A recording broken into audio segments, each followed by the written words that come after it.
This is Yankees baseball on My 9.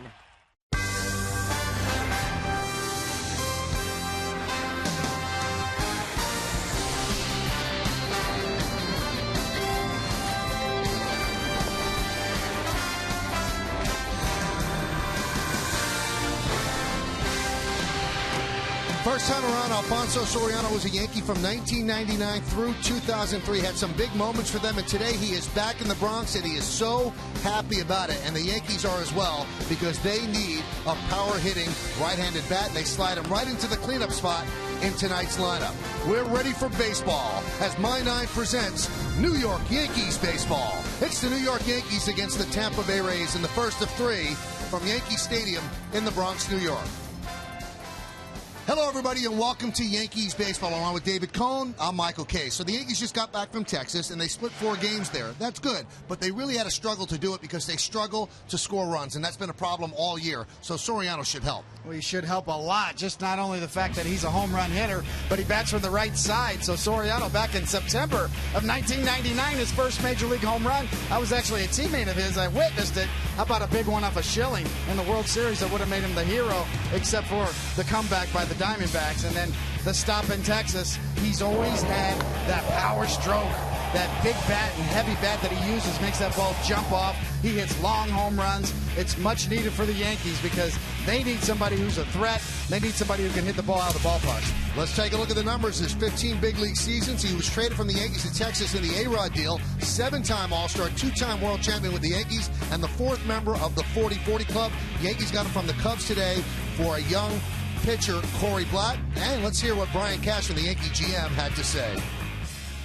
Soriano obviously is a very talented guy. He's not the same player he used to be, but he certainly provides some thunder from the right side that we are lacking. Oh, it's feel great. I think it's dream come true. I'm start my career here, and now I come back, so I've been blessed. So I'm happy to go back and come back here to New York, and what can I say? And he waived his no-trade clause to get here. Tonight's pitching matchup brought to you by Mazda. We believe if it's not worth driving, it's not worth building. Jeremy Hellickson will go for the Rays, 9-3, 4.62. And CC Sabathia, 9-8 with a 4.37. Will start the series for the Yankees. Sabathia has struggled. There's no nice way to put it. He has not been the Yankee ace when he's out on the mound. Hasn't pitched that way. When we come back, David Cohn will try to make sense of it next on My 9.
Crowd filing in on a beautiful Friday evening here in New York City for the first game of this 3-game set. Here in the booth, that's David Cohn. I'm Michael Kay. The starter for the Yankees is CC Sabathia, and he is their ace, although Hiroki Kuroda has pitched more like that than CC. CC admittedly has struggled. He has, and he's really gotten frustrated. You see the anger. I think he's more of an angry guy than a guy who gets down. The Yankees need him to be an ace. The problem is he's getting bashed on his fastball changeup combination. A fastball there to Billy Butler, and then the changeup here is just launched to left field. His changeup staying up and it's cutting a little bit, and another changeup there for Johnny Gomes. That's the pitch that CC Sabathia needs to get down and fade away, and it's hanging and cutting over the middle of the plate. He needs to get that fastball changeup combination right, or else he's going to continue to give up home runs. And these numbers tell the story. 23 home runs allowed. That's a career high. 7 earned runs allowed twice, which is unusual for him. 9 innings pitched in his last 2 starts combined. This is not CC. He has to return to the norm tonight as the Yankees start this 3-game set. Well, it's a big one, and should be a nice crowd as well. Yankees against the Rays. When we come back, lineups, first pitch, baseball on My 9.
By the Dodge Summer Clearance Event, the New York Lottery, hey, you never know, and by your Tri-Honda dealers.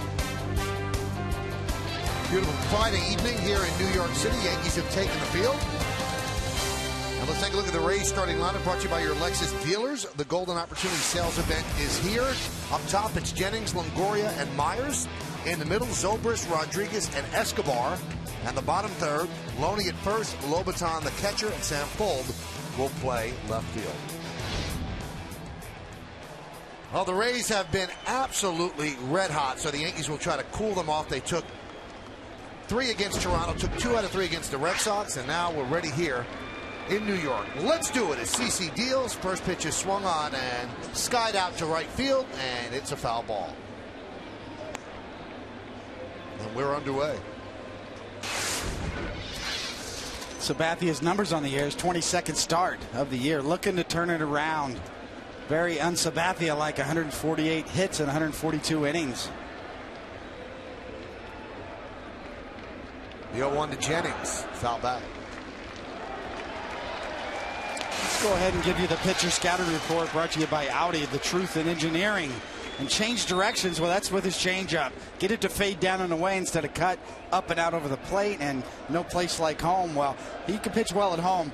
You have to pitch well at home, and he has 39-15 with a 3.08 ERA and 71 career starts at this new Yankee Stadium. And the third one was Czech Longoria. Longoria's got a 383 batting average, 6 homers, and 47 career at-bats. So don't let that guy beat you.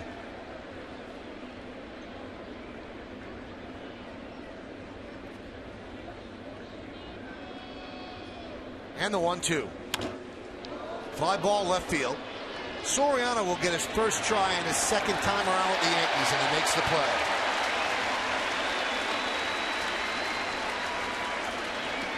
There is Alfonso. He's cleanup tonight, playing left field. His first game back with the Yankees, and we'll take a look at the entire Yankee defense. Soriano's in left, Gardner is in center, and Ichiro Suzuki is over in right. Infield, Lillibriggs, Nunez, Cano, and Overbay third and first. Romine behind the plate, and Karsten Charles Sabathia is on the mound. Here's Longoria. David told you about his numbers against CC. They are outstanding. A 383 lifetime hitter against him. Having another solid season.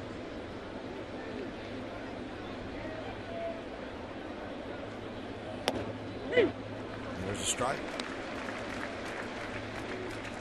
6 home runs out of those 18 hits we told you about.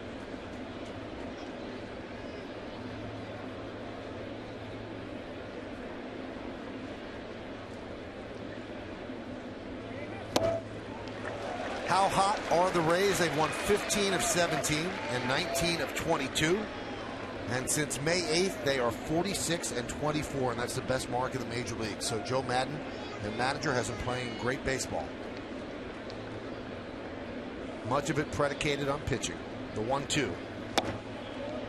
2-2, but they hit as well. I mean, they do a decent job scoring runs. You see the last 22 games, they have been sizzling indeed. Look at the ERA, 2.17. And they moved from 4th place, 6 out, to 2nd place, a half game behind the Red Sox over that span. Swing and a miss, got him off speed. Longoria down on strikes.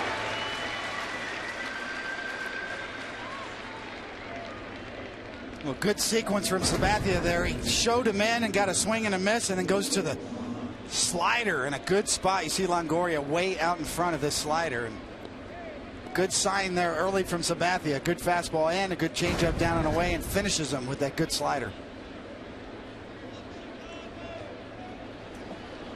That's going to bring up Will Myers, the youngster, doing very well. 322, 5 homers, 21 runs batted in. And he came over in the big deal that they made with the Kansas City Royals. And he is not disappointed. One of the top prospects in baseball in the minor leagues, and he's lived up to it up in the bigs. What is amazing to me, Michael, is how similar he looks to Evan Longoria. Just body type, stance-wise, the way he sets up. I don't think Will Myers could have found a better place to land than right with Longoria, learning the game. CC's off-speed stuff is very good early. Count 1 and 2. Lately, in his last 9 games, you see Myers hitting at 500 clip.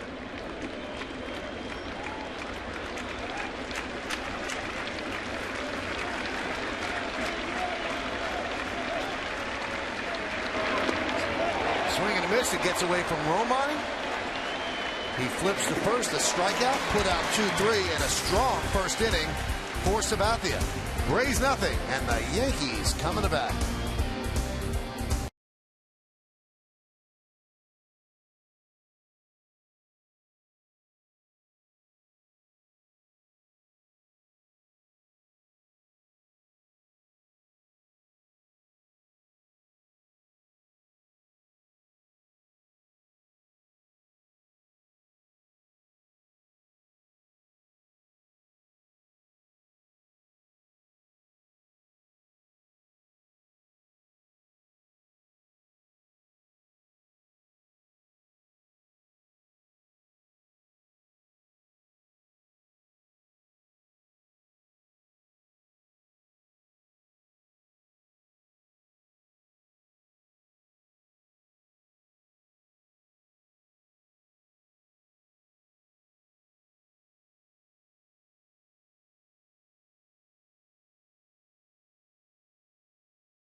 Starting lineup brought to you by the Hyundai 100,000 Reasons Sales Event, now through July 31st. Brett Gardner in center field leads off, batting second, playing right field.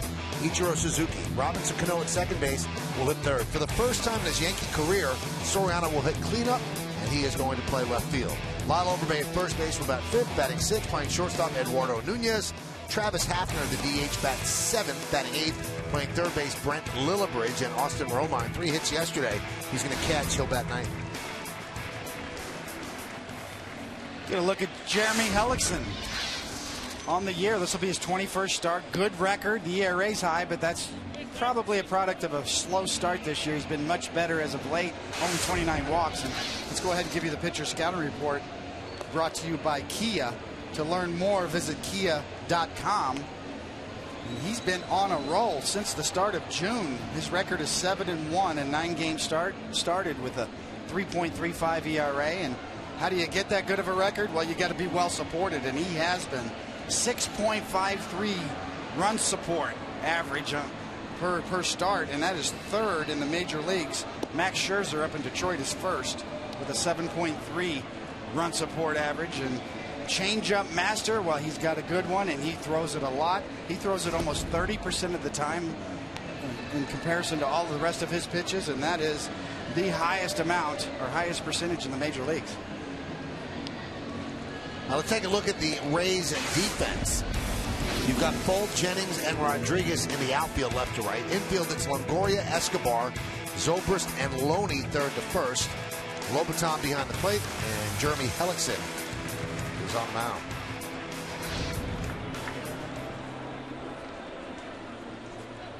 So the Yankees got out of Texas yesterday with a very well-pitched game from Hiroki Kuroda. Mariano got the save, so they lost 2 out of 3 in Boston, split 4 games with Texas, and now a 3-game set against the Rays. Look who's back. Kevin Youkilis with the newest Yankee. Youkilis has been rehabbing his surgically repaired back at home in California. And there's a strike to Gardner. And Youkilis has really been on record of saying, I'm going to be back this year. I'm going to do everything I can. I'm not done for the year. And it's a good sign to see him in the dugout. And don't know if that's going to happen, but it'd be nice if it did for the Yankees.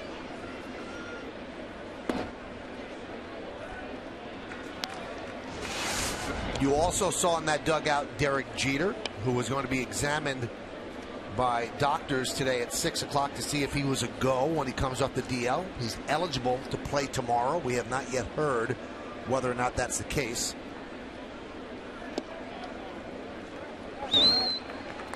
Count 2-1. Well, he is ready to go. I talked to him in the clubhouse before the game, and clearly frustrated, clearly, wanting to play. It's been a long, hard road back for Derek, and then of course that first game back and getting re-injured did not help the situation. Tries to bunt and fouls it off. 2-2. Gardner had a pretty good road trip. 9 hits and 22 at bats, raising the average to 280.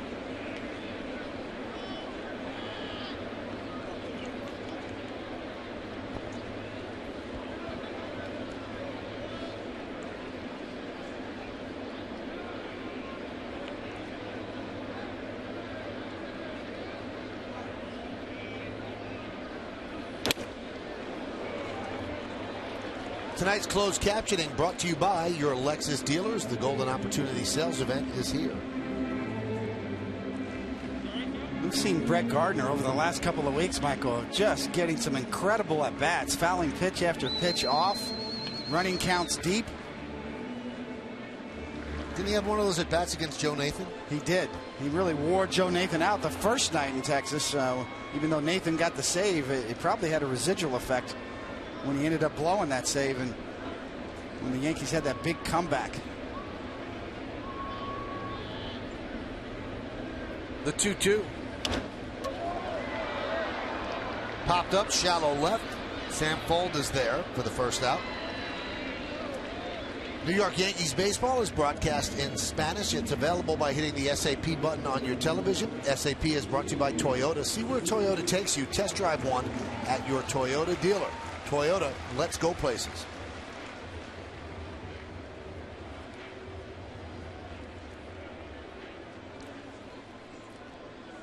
Soriano, the cleanup batter, is getting ready. He anxiously approved the deal to the Yankees. And a strike to Ichiro.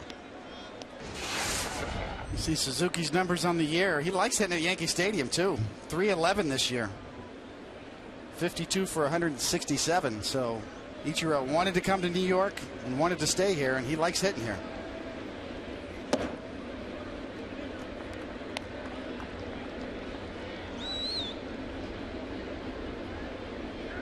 Has 4 home runs here at the stadium, 2 on the road. And fewer at bats here at the stadium.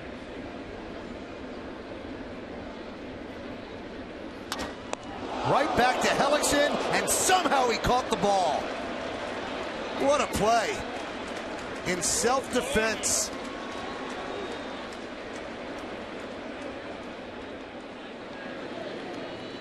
Well, that'll get your heart rate going. And the Rays have seen enough of this year as one of their other pitchers is working his way back on a line drive he took off of his head. And that is exactly what Michael said. That just reaction and self-defense.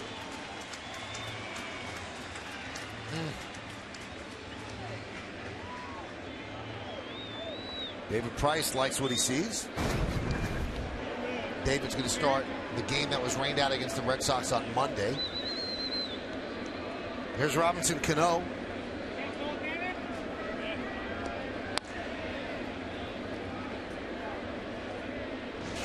You need a little time to regroup, Michael, when that happens to you. I've had a few of those throughout my career, and it shakes you up.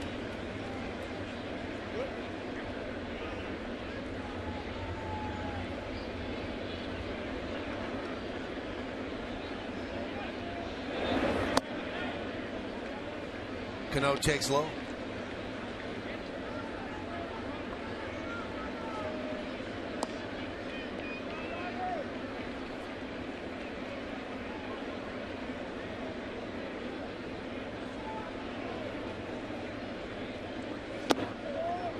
Now 1-1.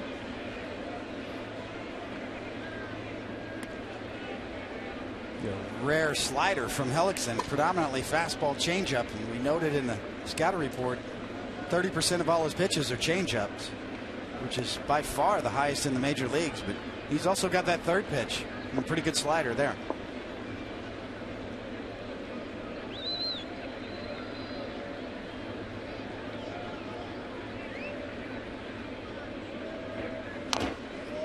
One and two.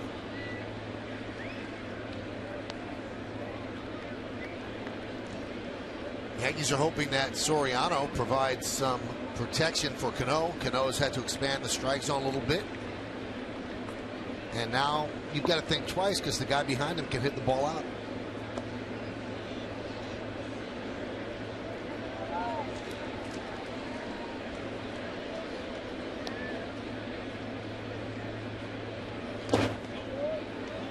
Two and two.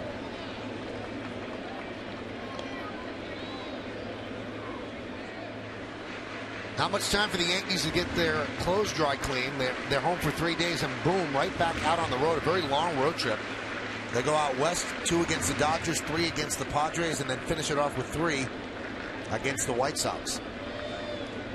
So just a pit stop at home.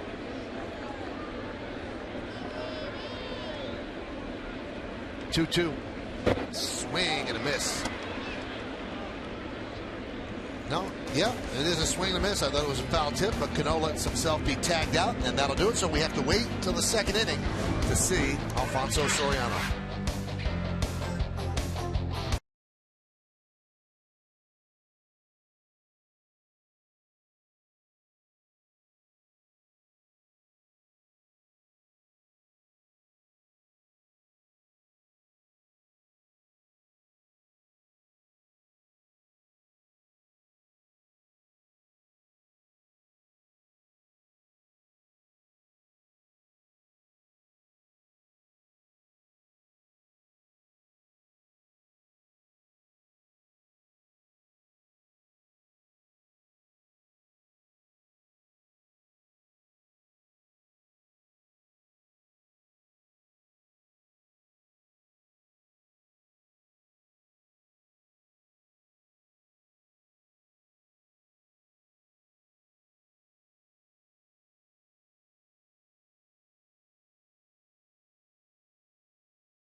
Date in Yankee history, brought to you in part by Infinity Luxury Cars that deliver inspired performance.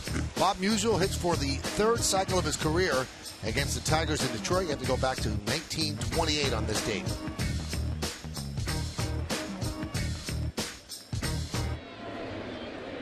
So we go to the second inning.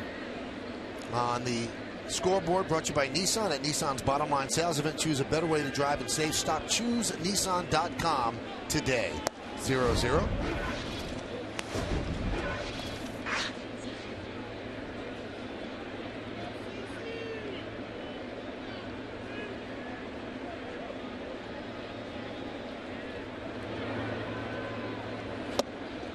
A lot of off-speed pitches working very well in the count 1-1.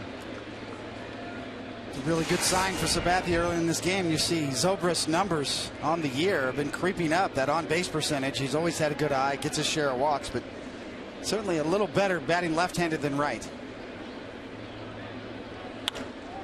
That one's driven out into left center field. Soriano giving chase. He's not going to get there. It splits the outfielders, and playing it out there is Gardner. It's a leadoff double for Zobrist.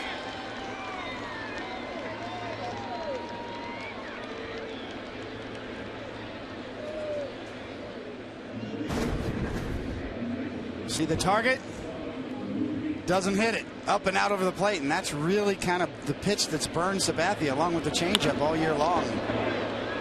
Going for that target, and it kind of cuts out of up and over the plate, and Zobrist leans right into it. Splits the gap.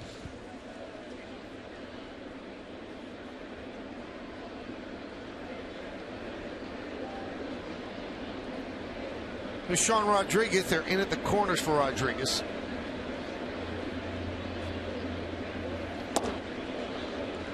And the fastball is low, 1-0.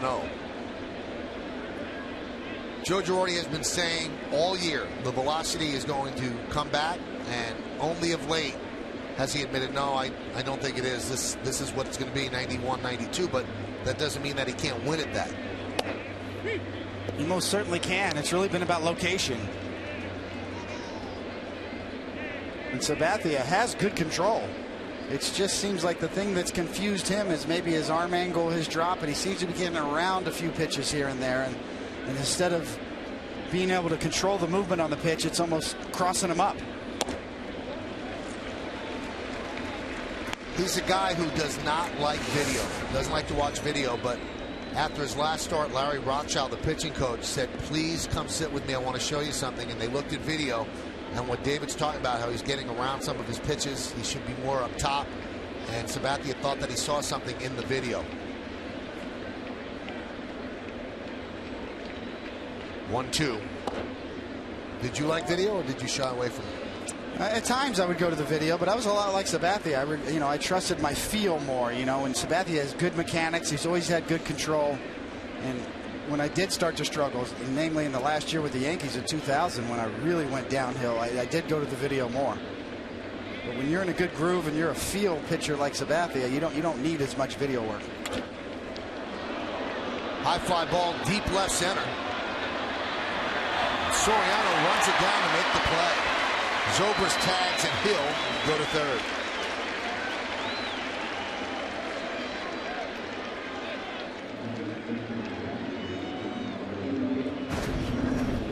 You see again the target's down and away, and it ends up and out over the plate.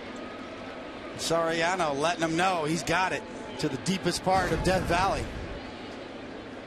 Talked to a guy I know in Chicago, Bruce Levine, works for ESPN Chicago, and he said that the last 2 years, Soriano's turned into a better outfielder than he's ever been. He's worked with Dave McKay, who was a longtime member of Tony La Russa's staff, now with the Cubs, and he said he's outstanding going to his left. And he has a little trouble going to his right because of his surgically repaired knee. But he will not embarrass you in left field. He does a good job. He has a good arm. And again, his best range is to the left side, which would be into the gap. It's a good matchup in this ballpark. Infield is in. Count 1-1. He's got it. And he did. He wasn't lying.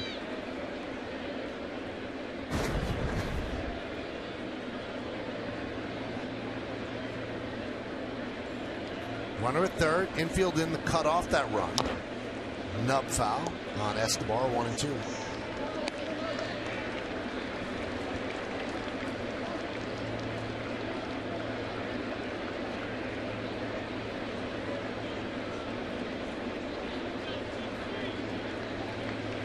The way the Yankees have been hitting or not hitting, you certainly just can't cavalierly give up runs, and this is the move here to bring in the infield. Now, second and third, with one out, you probably don't, because you don't want to give up two.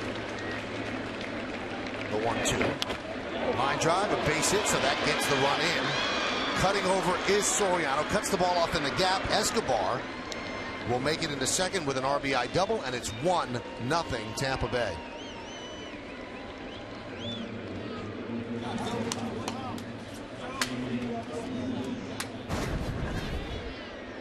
Kind of gets around this slider and it stays right there, up and out over the plate.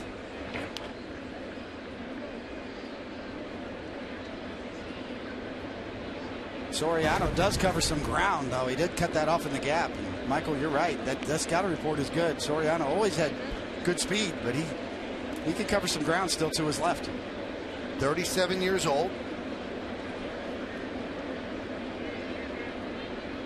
And obviously first time playing in this ballpark. He played across the street in the other one. Geographically, it's the same. Sun comes over the grandstand the same angle. Here's James Loney, the best hitter in the majors on the road. A .364 road batting average. And overall, what a year. I mean, they rolled the dice on James Loney, and he's given them an outstanding season.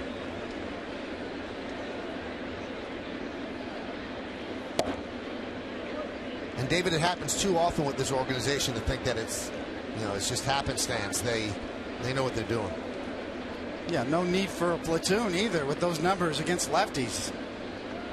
He obviously hangs in there very well. And .355 against lefties. That one he waves at the count 1-2.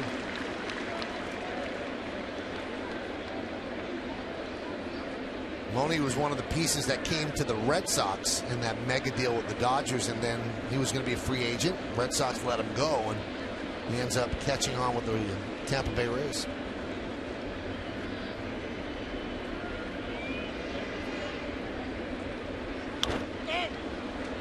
Popped him up.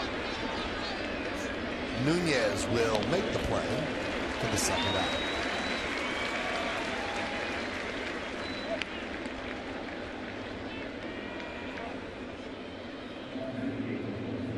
Sabathia has just got to get more consistent, and he can and he will. But you see, it's sort of a tale of two innings here, where the first inning he was dynamite down in the zone, and then all of a sudden, out of nowhere, a couple of hanging pitches, 3 in a row up out over the plate, and now he's trying to strand a runner on second base here. Here's Jose Lobaton. Runner at second, 2 outs. And a strike.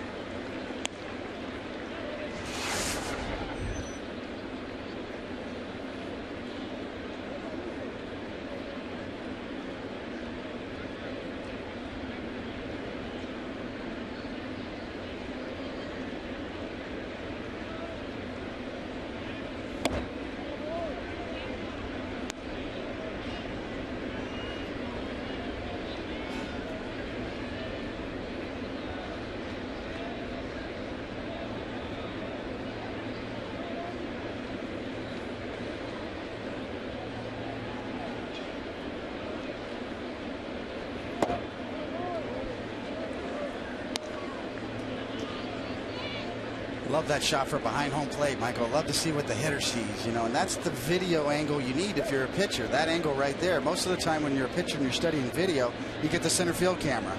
This is the more helpful angle. Let me see what the hitter's seeing. Coming right at you. That angle right there can tell you more than anything about what you're doing on the mound, whether you're flying open. A lot of times when you're flying open, then you're showing the ball a little sooner, right at the release point to the hitter, which allows him more time to recognize the pitch. You see Sabathia there, very good, down and away, off speed. You got to just hold in there a little longer. A lot of people say you're flying open. Well, how do How do you counter that? Well, you spend more time all over the rubber. It's about balance and body control.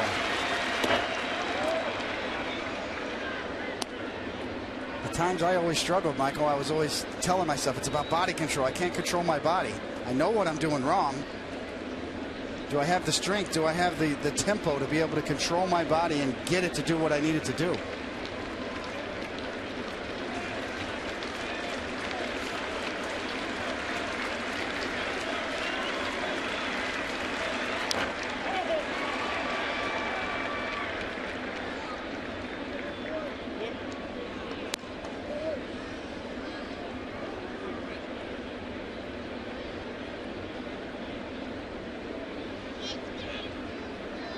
See the wheels spinning out there with Sabathia. Do a couple of good pitches. Good job by Lobaton to foul him off, and now you're forcing Sabathia to make another one on a 3-2 count.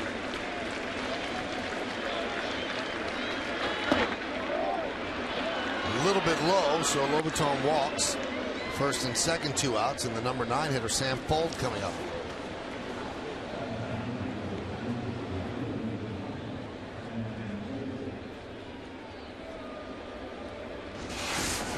Sabathia definitely did not want to give in. 3 changeups in a row there. And go ahead and take your chances with a clean count on the lefty Sam Fold.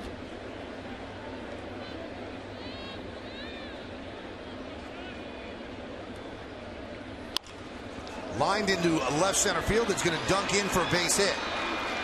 Scoring is Escobar. It's an RBI single for Fold, who was hitting 198, and it's 2-0 Tampa Bay.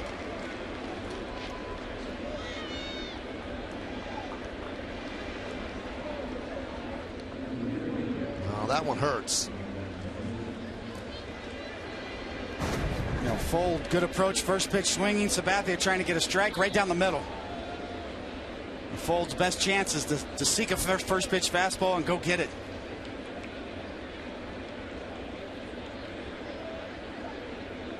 You can see the ball just kind of drifting back out over the plate. He's trying to go down and away.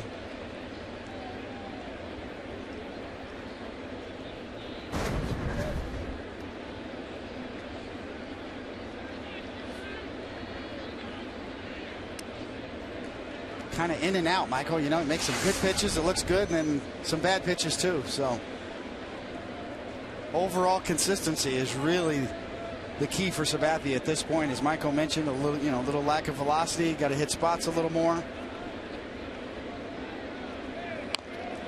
Bunted. Romine fields, fires to first, and fires into right field. Lobaton scores. Fold is being held up. The throw comes in to Romine. So that'll probably be a base hit and an E2. And the Rays now lead 3-0.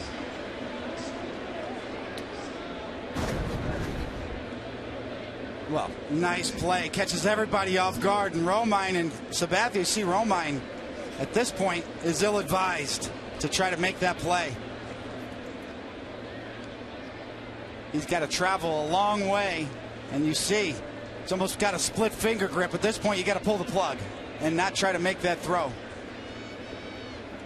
Easier said than done for a young catcher trying to be aggressive.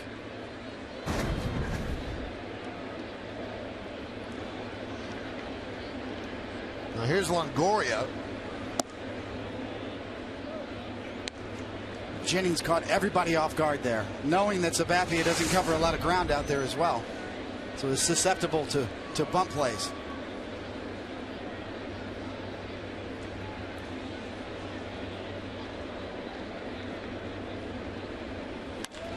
That one is lined into left center field. It is a base hit.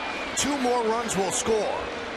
Gardner cuts it off. It's a 2-run double for Longoria, and it's all gone wrong for the Yankees as the Rays lead 5-0.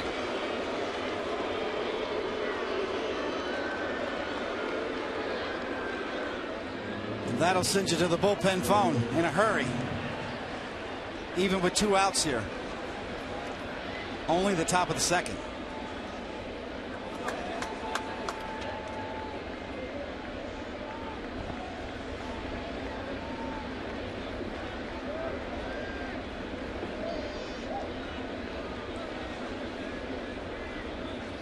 Will Myers, the 9th batter to come to the plate, takes a strike.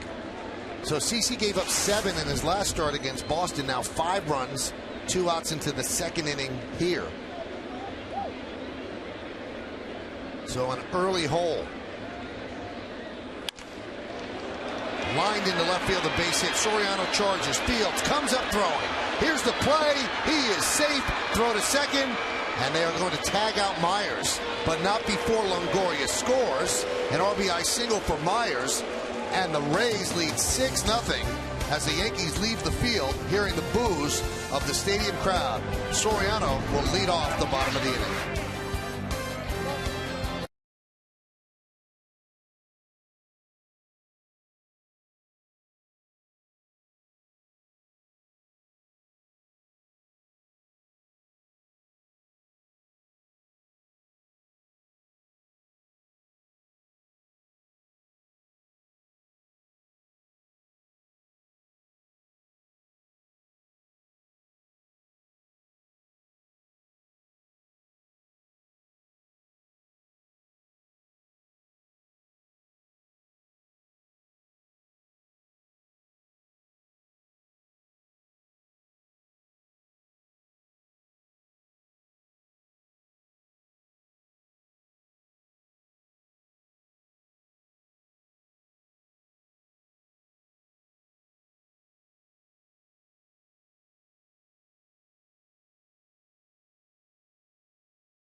Leading off for the Yankees, the left fielder, number 12, Alfonso Soriano.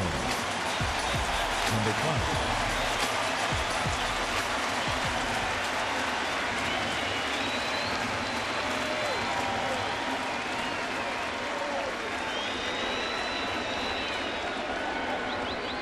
Nice warm hand for Soriano.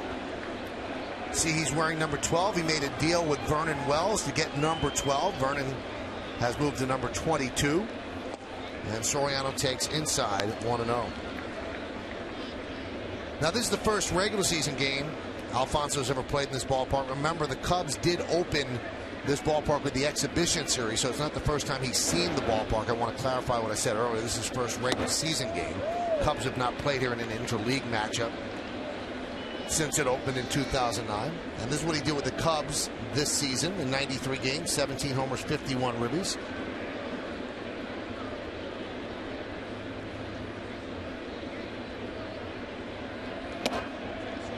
Now with Soriano, and you see the Nissan scoreboard at 6-0 Tampa Bay, you're not going to get on-base percentage. He's under 300 in that. He's going to swing and miss a lot. He gets hot. He can carry a team for 2 weeks. He could go into an extended slump, but he does have power. And he's come back after missing so many games with the Yankees, and it's not the first time that the Yankees have welcomed back players missing 500 or more games, and it's an extensive list and some pretty big names on there as well.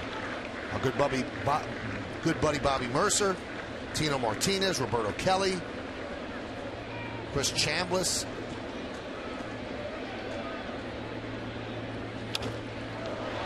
High fly ball center field.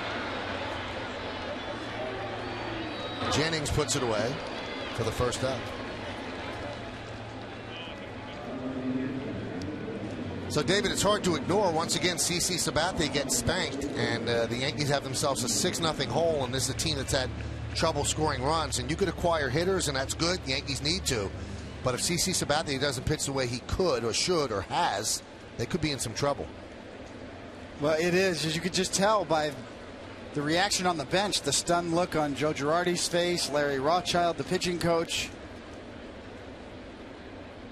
You just don't expect to see that. And it's especially to continue as it has in this particular pattern. It'll be the 6th time already this year that Sabathia has given up 5 or more earned runs. And you know he's going to battle. There's nobody up in the bullpen right now, so he's going to give you innings. He'll grind it out, but he's given up a lot of runs. And as long as he's healthy, which he is, you really wonder what's going on. I think, Larry Rothschild just hit it on the head. That, he's sort of in and out. One good pitch, one bad, but he is kind of down with his arm angle and around a lot of pitches. And whether it's a slider or a changeup, it's up in the zone. Count 1 and 2.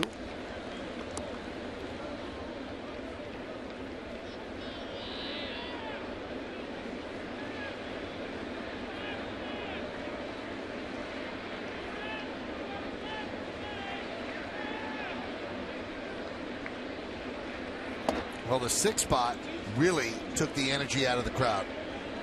You could just notice the lack of a buzz, which there was with the expectation of Soriano, his first at bat, and then boom, 6 runs.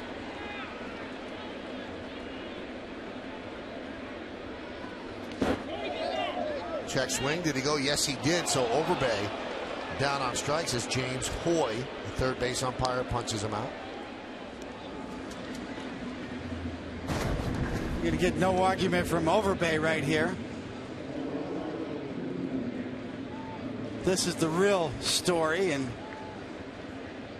if I'm on the mound, I want that call to strike too.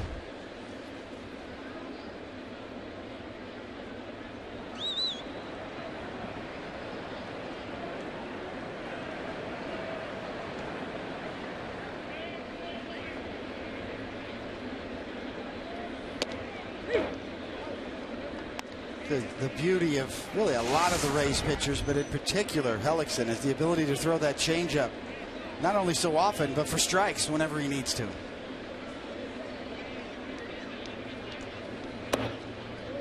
A lot of guys around the league have good changeups, but most of the good changeups are designed to be out of the strike zone. Hellickson's got one he can throw anytime in the strike zone and then expand with it as well.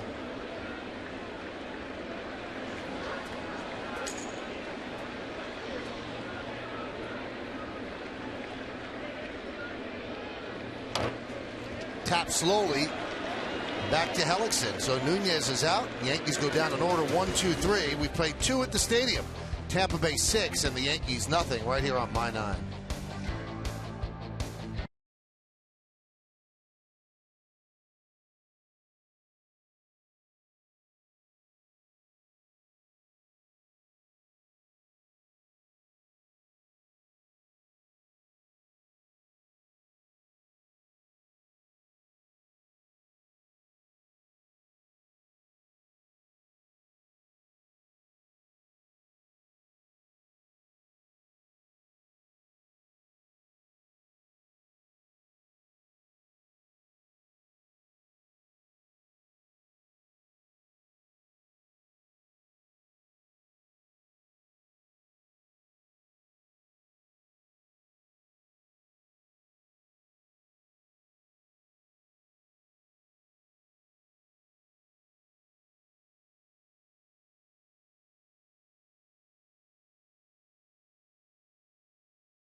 motion on all these hard hit balls.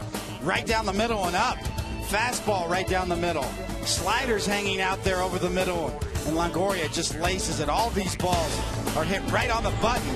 And Sabathia really suffers the damage. 6 runs in that second inning alone. Zobrist started it with a double, and now it's 1-0. And this is 6+ runs allowed in 3 straight starts now for CeCe. Second time in his career he's done that. He did that way back in 2002 with Cleveland. He threw 29 pitches in that second inning. Now, people always ask you, well, he can win at 91, and that's true. And we always talk about location. You could miss location at 97 and get people out, because the speed makes up for the lack of hitting the spot. But at 91, if you're not going to hit your spots, you're going to get hit hard, and that's what we saw. There's a ground ball, diving stop by Lillibridge. It's a foul ball, though, according to Hoy. The extra velocity allows you to miss your spot. You definitely can get away with a few more mistakes, but a lot of those pitches in that inning were sliders as well and changeups. It wasn't just about velocity on the fastball that last inning. He's getting around his off-speed pitch as well. That looked like that was pretty close down the line. Lillibridge is very athletic down there. We saw him move very well in Texas.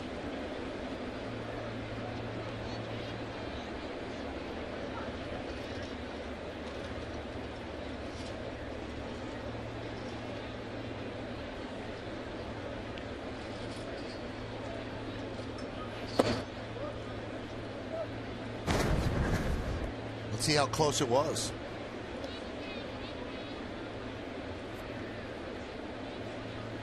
Oh, Hoy said no, foul ball. And this is covering some ground if you're Lillibridge. I mean, this is Greg Nettles like.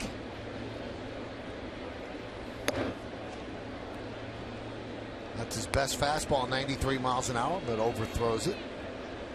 Not even in the picture yet, David. Coming out of nowhere. And not only makes that diving stab, came up with a throw as well.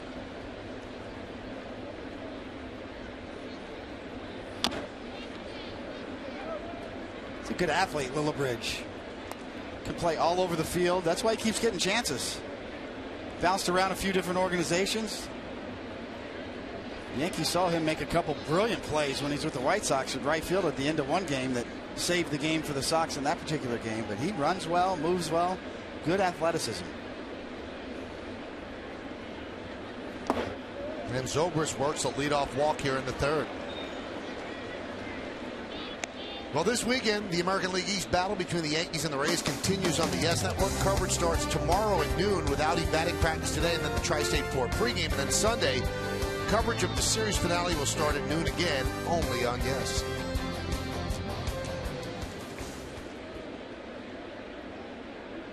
Well, that's a conversation that's been had way too many times this year between the trainer and the manager.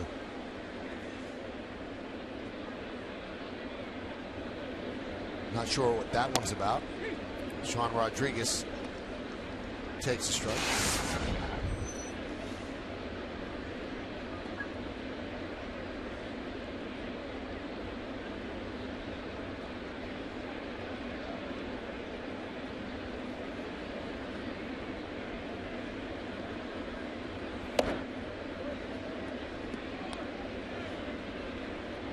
How frustrating do you think this is for him?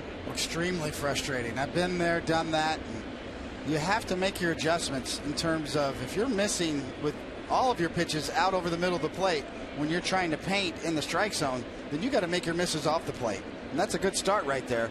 If you're going to come in with a fastball, if you're going to miss, you better bust it in off the plate. You know, if you're going to miss with your slider, get it down. Throw a few in the dirt. You know, do the opposite of what you're doing. If you're hanging your slider, then get them down in the dirt. It's always easier to work down to up with all your pitches than it is to work up to down.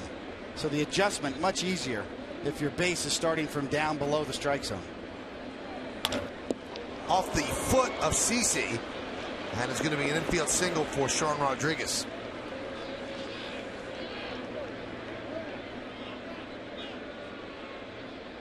And Steve Donahue out to the mound. Well, it was a direct hit. So, obviously concerned from the Yankee bench.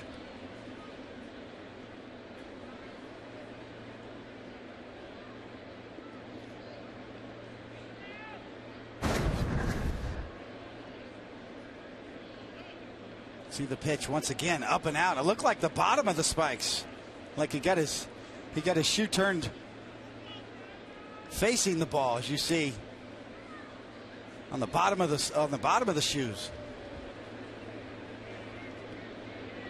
If you're going to get hit, that's a good place.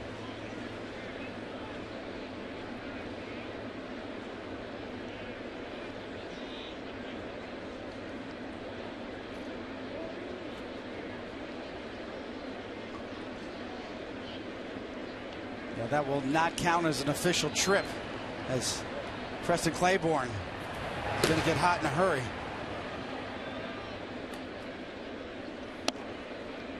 You know, a lot of times you'll see pitching coaches go out there, and even though it's an injury visit, you can still get a little pitching advice in at the same time and get away with it.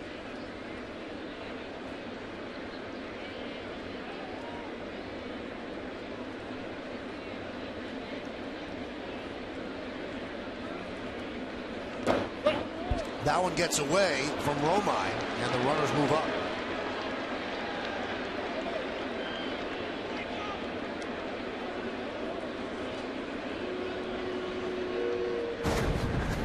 We're trying to make the adjustment, just like I said before. Now I'm going to make that adjustment and get the ball down, and over-adjusting down.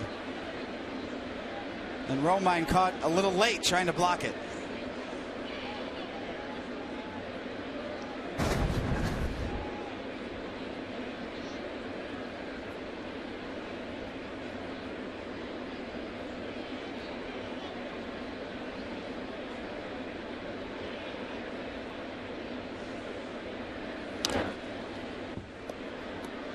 How about that? They were up 6-0, and he gives them a green light on 3-0.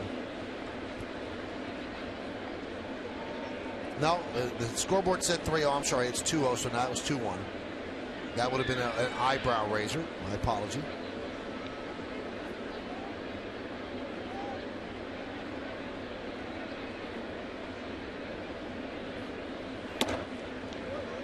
Now it's 3-1. You can just see, a pitcher struggling with his release point. One time collapsing, the arm dropping, leaving the ball up. The next time in the dirt, trying to over-adjust. So I've been there, Michael, and you're just fighting to find that release point. So he walks Escobar to load the bases, and the crowd certainly getting a little aggravated. Not seeing much from Sabathia so far tonight. Bases loaded, nobody out, already down 6-0. He's gonna go ahead and let Sabathia face the left-handed hitting Loney. Otherwise, he might be out of this game.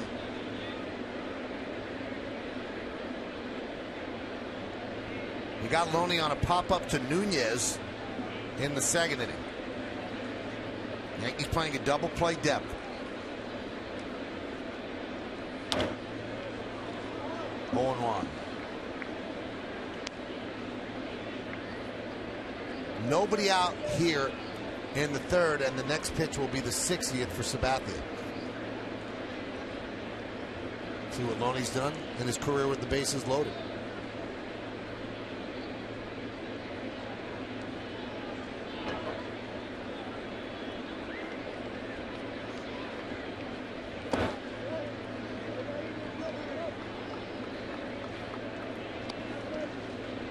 A lot of talk about Sabathia, the offseason surgery that he had on his elbow. Whether he's healthy or not. Questions around. Obviously, questions are going to be brought up. Are you healthy? Do you feel good? A lot of talk about his velocity. He also lost a lot of weight in the offseason, too, on a fitness regimen. David, it's funny. I asked Joe that last week on the Girardi show. I said, could he be too thin? He goes, no, I think he's in great shape. But if you look at CeCe, he is so much thinner. You can see his neck was thinner than it used to be. His uniform is more blousy than it's ever been. And this is a guy who's always pitched as a big, bulky guy. And now he's got a different body type. And is it a coincidence that the velocity has gone down with the weight? There's a good pitch as Loney swings and misses. And it's kind of a weak argument because people always talk about how these guys should lose weight. He did a great job doing that. And a mock cheer here from the fans. But I guess we're trying to connect the dots. Why would a guy who's been so great struggle so much? Yeah, it could be a combination of a lot of variables. I just see a guy that's struggling with his release point, and knowing that feeling and how frustrating that can be. Some athletes who lose weight and get in shape but lose too much weight too soon can lose a little muscle mass along the way. So it's not necessarily good to lose 30 to 50 pounds in a 3-month period of time. You'd rather lose it more gradually and retain your muscle mass. Here's Loberton. But nonetheless, I look at the offseason elbow surgery and the fact that he had bone chips removed, that maybe his release point's changing a little bit. Maybe he's, I see a pitcher struggling with his release point where sometimes his stuff looks dynamite. He's thrown pitches tonight at 93 that look really good. He's thrown good quality sliders and good changeups. He just hasn't been able to back them up. It's been one good one, one bad one, one good one, one bad one. And to Tampa Bay's credit, they're coming in hot. Every time he's left one out over the plate, they've hammered it. Sometimes as a pitcher, you go through that sort of a stretch too, where every mistake you make just gets drilled.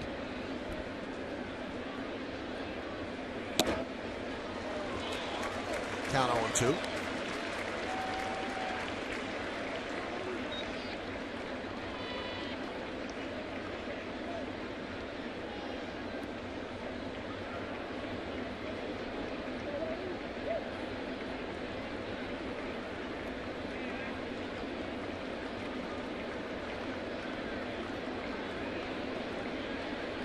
Another one of the telltale signs, Michael, you look for with pitchers is their ability to finish off hitters. When you have 2 outs in an inning, when you have 2 strikes. And you see pitchers struggling when they get in that situation, then you know their control of the release point's a little off.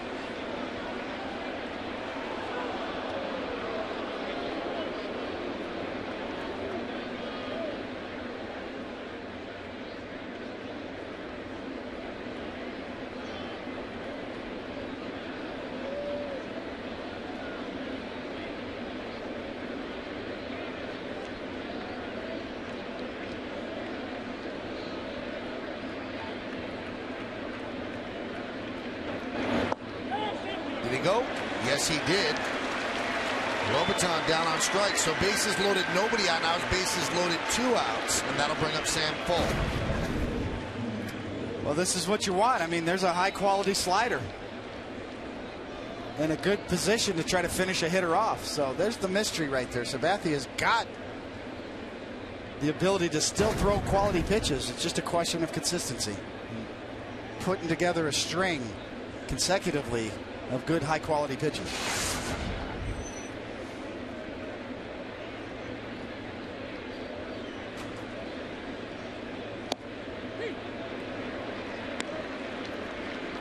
Count 0-1.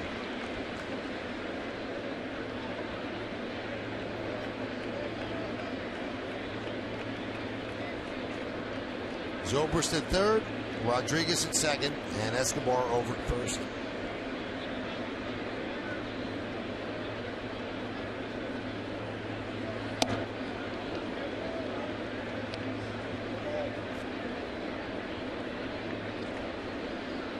Five out of the 6 runs that the Rays scored in the second inning came with 2 outs. That's especially frustrating for a pitcher.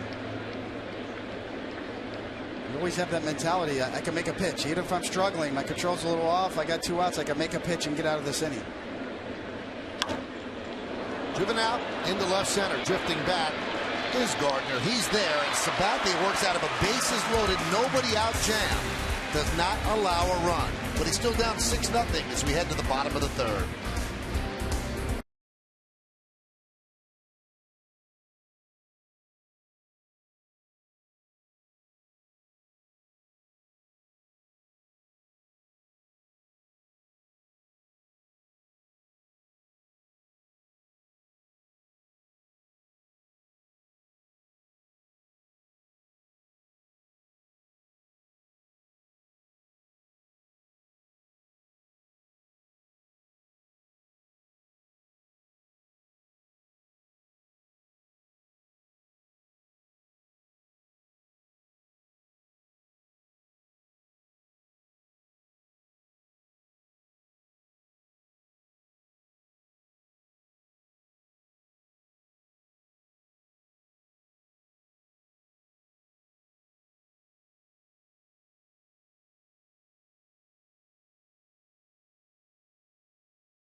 tonight, brought to you by the Dodge Summer Clearance Event. When Derek Jeter returns, what do you expect him to do in his first at bat? Is it A, strike out, B, get a hit, C, hit a home run, D, draw a walk? Text A, B, C, or D to 70377 or go to my9tv.com. Find out the results right after the game. It's What's Your Take, brought to you by the Dodge Summer Clearance Event. Happy 7th birthday. Nice way to spend your birthday. Although as a Yankee fan, can't be too thrilled right now with the team down 6-0. Bottom third of the order now against Jeremy Hellickson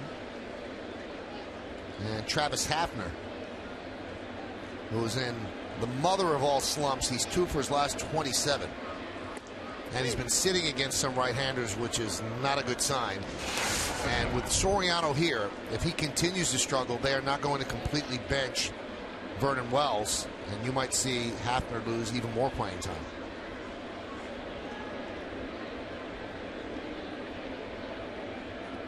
The Yankee move they made to get Soriano onto the 25-man roster, they sent down the outfielder Thomas Neal for the second time this year.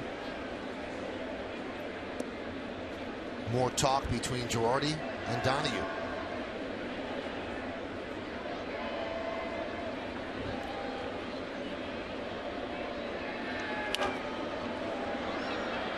High fly ball, left side. A long run for Longoria, but he makes the play.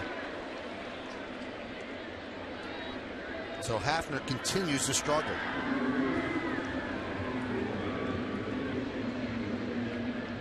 Remember, Longoria with the shift is essentially playing shortstop, David. And a good jump. Longoria with some hamstring problems the last couple of years, but easily covers that ground, and Hafner just wishing that ball gets out. Here's Brent Lillibridge.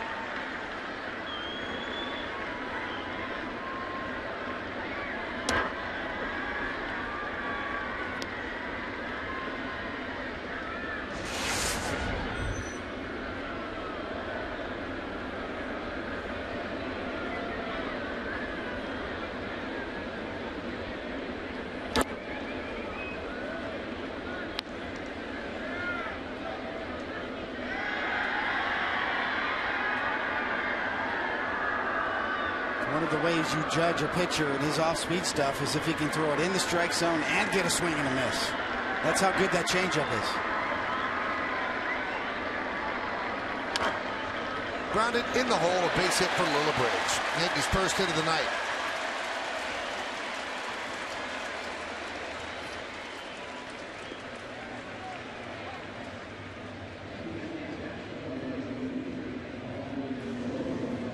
That's going to bring in Austin Romine. And he's getting closer to the Mendoza line. And Girardi has been looking for reasons to play him because he doesn't want to burn out Chris Stewart. So now that he's not an automatic out, he had 3 hits yesterday, playing him his second game in a row. And an outstanding defensive game to go along with it as well.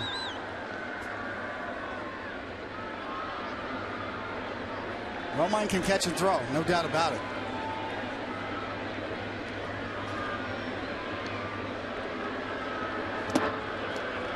That one in the dirt. Lillibridge will hustle into second. They scored a wild pitch.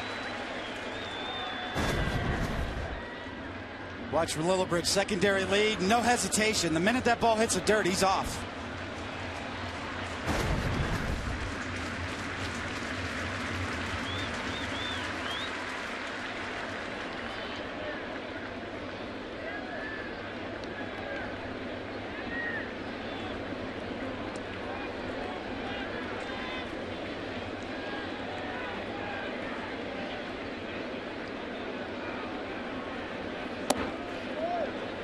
Count 2-0.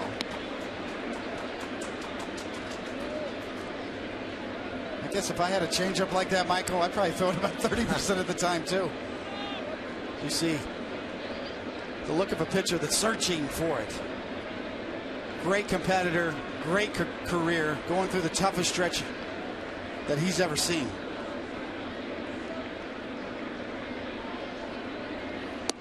And there's a strike, 2-1.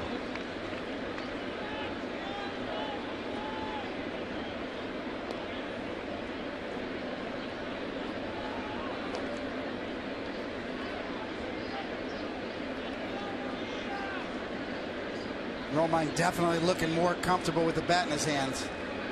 Really tough to start your major league career in a hole like he did.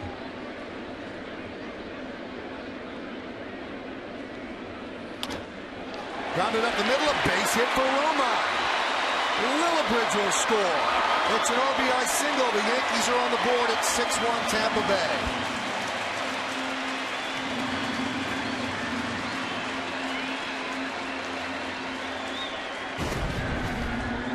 Nice approach, not trying to do too much. Hellickson goes with the fastball, misses location. Romine picks up an RBI right back up the box.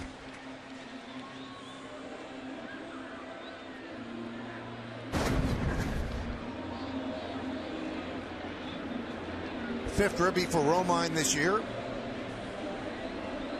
So the wild pitch looms large. That allowed that run to score.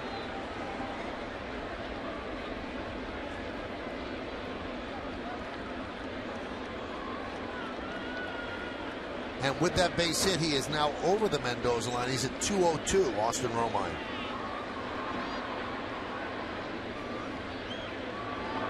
Pitch to Gardner. That's strike. Let's check out the league leaders, brought to you by Jaguar. See the new model year lineup at JaguarUSA.com. And we're looking at triples there. And Brett Gardner has 5, tied with Jennings and Martin. Mike Trout leads the American League with 8. Mike Trout just about having the same year as he had last year. Just not as much fanfare, obviously.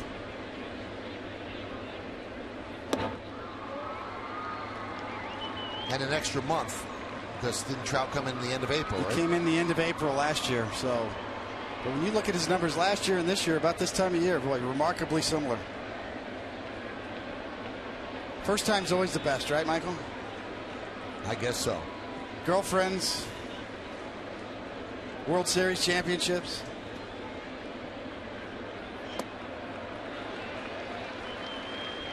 Babies. That's enough of that. Back to the game. My mom's going to start texting me again with enough with the chit chat. Back to the game. Mom is a critic, huh? Yes, Mom. She'll do that. She'll text me during the game. My mother will text me during the game and say enough chit chat. Back to the ball game.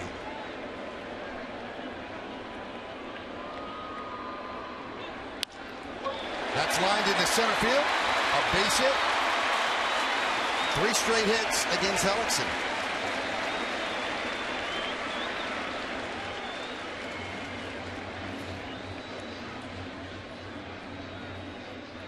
And Jim Hickey wants to settle down the youngster.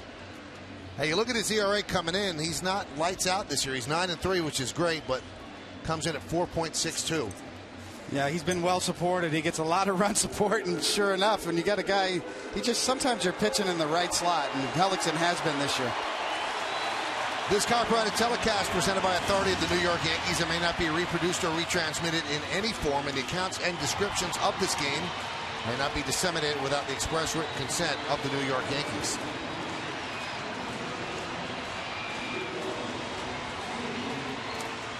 Takes a real patient approach from the Yankees when you face a pitcher like Hellickson that can tantalize you with that great changeup.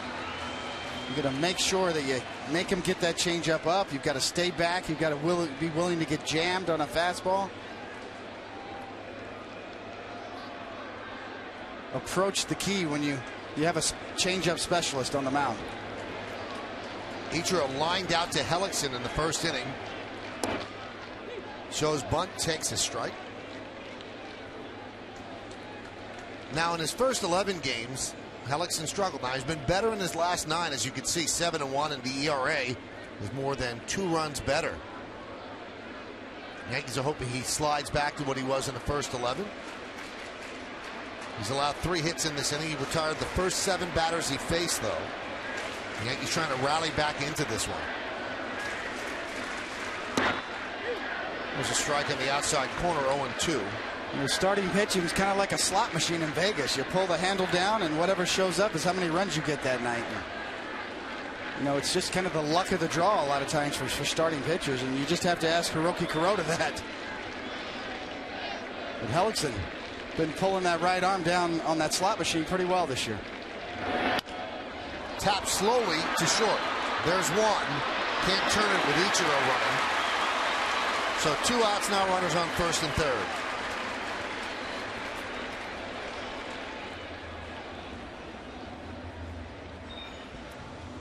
But make no mistake about it, Michael. As you see this good pitch down and away, getting Ichiro to chase just off the plate. But the greatest job in all the professional sports is a starting pitcher. And I'll challenge anybody on that one. Pitch once a week. 162 games, you get to pitch in 32 of them. You get a bird's eye view on the bench. Even on nights like tonight, still the greatest job in professional sports for CC Sabathia. Here's Cano.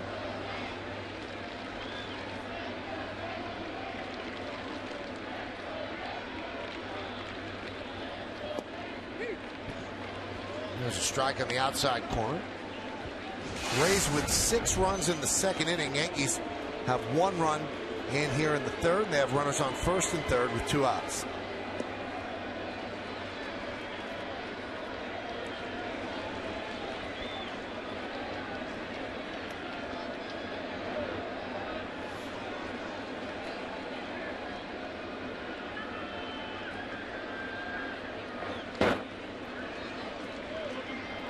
Count 1-1. Well, that's the pitch that Hellickson's going to try to get Cano out on, and he did the first time as a steady diet of his third best pitch, that sort of slurvy slider here down in the dirt. He's thrown about 4 or 5 of them already to Cano in the first 2 at bats, trying to get him to chase. And this is what you want if you're the Yankees. You want to get yourself in a position to get your best hitter up with a chance to hit a homer or drive in some multiple runs. Soriano is on deck with Cano at the plate.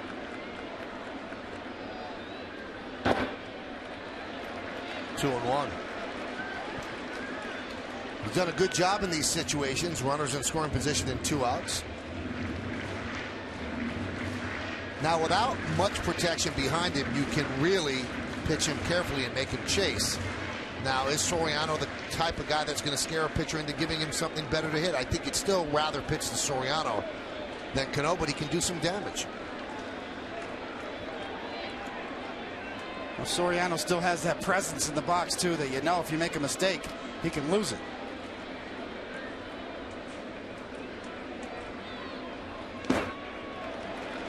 Three straight in the dirt.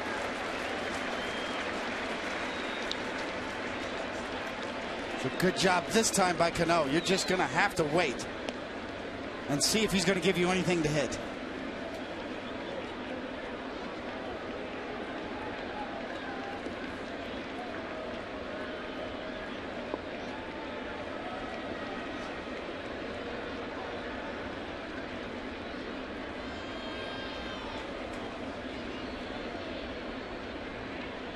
The 3-1, and he walked him. Same pitch, 4 in a row, and he's going to take his chance with Soriano with the bases loaded.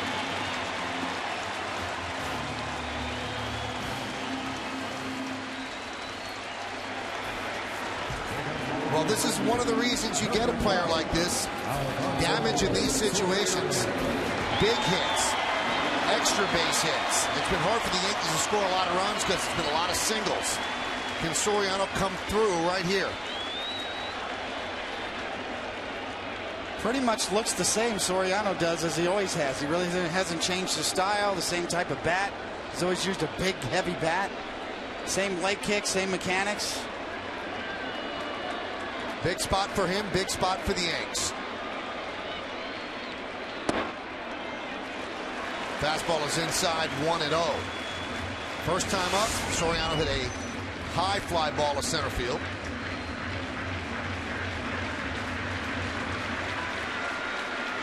Got 389 career home runs, Soriano. 75% of those home runs to left field. Pulled. Time for the grand slam there. You might wonder, why did the Yankees need a power-hitting right-handed hitter? Here's the number. Since May 23rd, the Yankees have had 2 home runs by a right-handed hitter. In that time, the other 29 teams combined have 858 home runs by right-handed hitters. So they've been barren from the right side in terms of power. It was a deal that had to be made.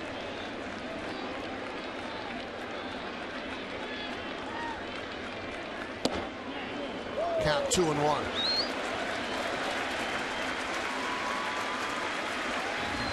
Soriano with the Yankees from 99 to 2003. They loved him, but the opportunity presented itself to get Alex Rodriguez from Texas when Aaron Boone got hurt playing basketball, and he went to Texas for A-Rod. And now he's back. The 2-1. He's back, and the Yankees are waiting on A-Rod to recover from a quad injury, and the news yesterday was that he could begin simulated games on August 1st, and everything goes well. You could see him shortly after that. Brian Cashman had a press conference today, didn't want to talk about all of the A-Rod melodrama, wanted to really concentrate on Soriano. He said the facts are out there. We're very happy with the facts. 2 balls, 2 strikes, 2 outs, 6-1. Tampa Bay were in the bottom of the 3rd. Bases loaded, Soriano at the plate.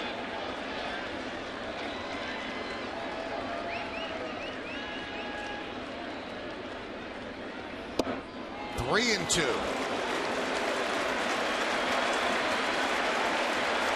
He has 4 grand slams in his career.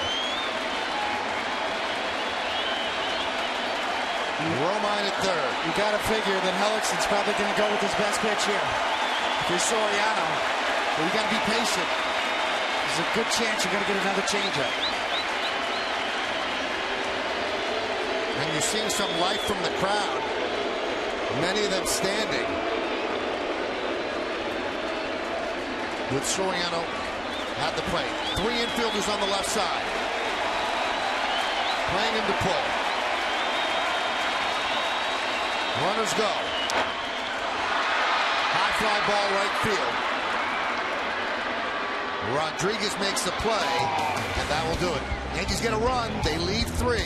We go to the 4th. Tampa Bay 6. Yankees 1.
In a big spot, fastball. That was a good pitch to hit. In off the plate. Changeup way out in front. Back in off the plate. You get the feeling that Hellickson just wanted to get to 3-2 to throw that changeup because he thought Soriano would be out in front, and he was. And Hellickson with a big 3-2 changeup right there to get Soriano. Well, it was all laid out there, David. That was a moment for him, but he could not come through at that point. As the Yankees trail 6-1, we go to the fourth. Let's see if CeCe has straightened himself out. As we go to the top of the order, Desmond Jennings. 1-0.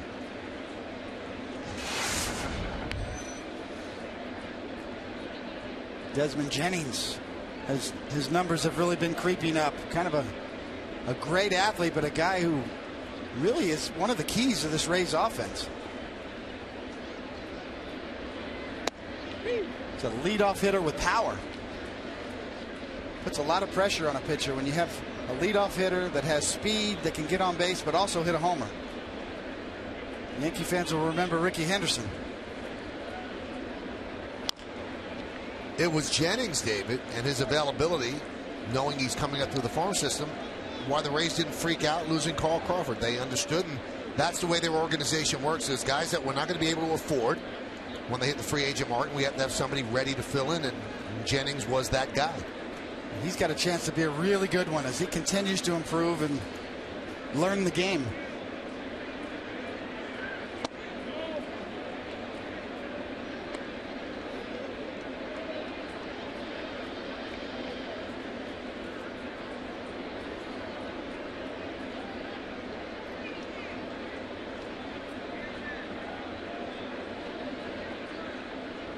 His bunt in the second inning kind of made things sloppy for everybody when Romine threw it into right field, but this time he swings and misses for a strikeout. We're in the fourth inning. It's time for the Tri-State Ford trivia question. Your Tri-State Ford dealers present this to you. As a member of the Yankees in 01, Alfonso Soriano finished third in the American League Rookie of the Year voting. Who was the winner and runner-up?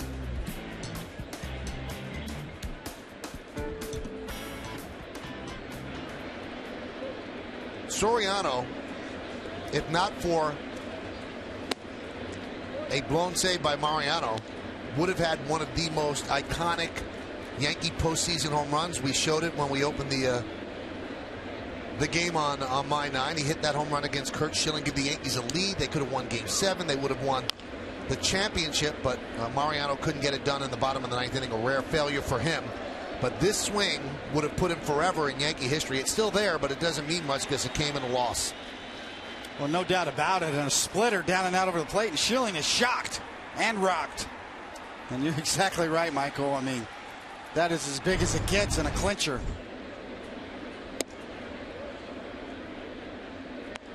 But that home run became an afterthought because of the enormity of Mariano blowing a save. That would have been the Yankees' fourth straight championship. Soriano's a great guy, great teammate. He was well loved here, and then even recently traded from the Cubs, had an emotional meeting with his manager and teammates and partying and saying goodbye. Talked to a couple of people from Chicago today and said not only the Yankees getting a good player, but he is one of the best clubhouse guys you'll ever have. He was a great mentor to all the young Cub players, and they're trying to build a team from the bottom up, and he was great. He played hard every single day, always had a smile on his face, and it was tough for them to trade him. Driven out to right field. Ichiro drifts back. He's on the track. He's at the wall. He makes the play.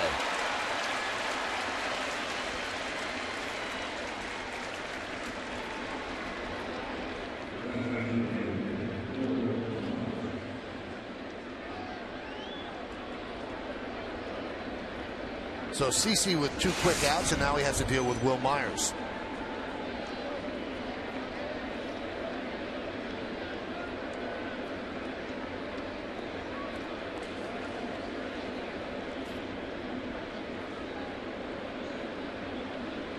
Seems like the Rays just developed starting pitcher after starting pitcher, and because of that, they were able to make the trade for Will Myers. The Royals felt they were a couple of starters short of contending in the Central, and they decided to make this trade for Will Myers. And his first career home run was right here against CeCe Sabathia earlier this year. And it was a grand slam. Not a bad way to hit your first home run. And he's been rolling since then. James Shields and Wade Davis with the big names in that deal, and there's the entire trade.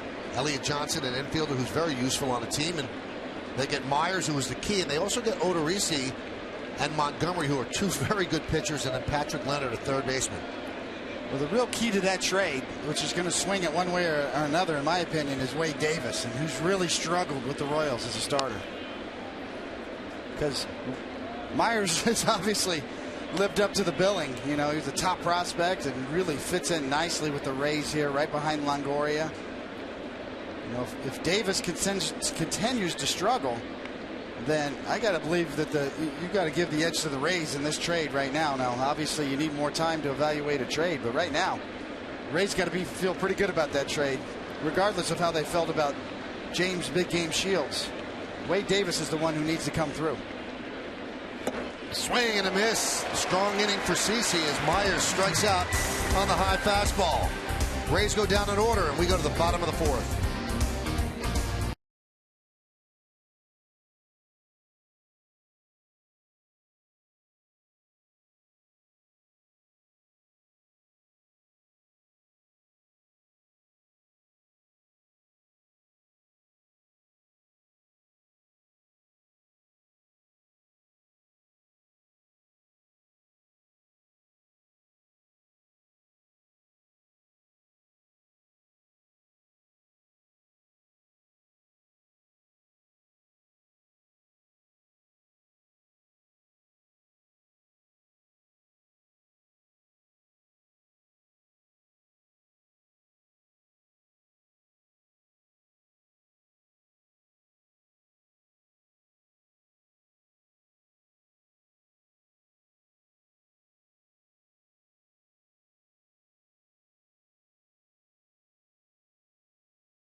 For the Yankees in 01, Alfonso Soriano finished third in the American League Rookie of the Year voting. Who was the winner and runner-up? Ichiro. I think he got number one. I don't know who number two is. CeCe, tying it all together. All three now in pinstripes. And there was a lot of debate about that because Ichiro was obviously, technically a rookie, but he'd had an unbelievable career in Japan. And then when Hideki Matsui had that opportunity, they said, well, he's not really a rookie, and they didn't give him the Rookie of the Year. Here's Lyle Overbay against Jeremy Hellickson, 6-1 Rays. Count 0-1. The year that Matsui didn't win, they gave the Rookie of the Year to Angel Baroa of Kansas City.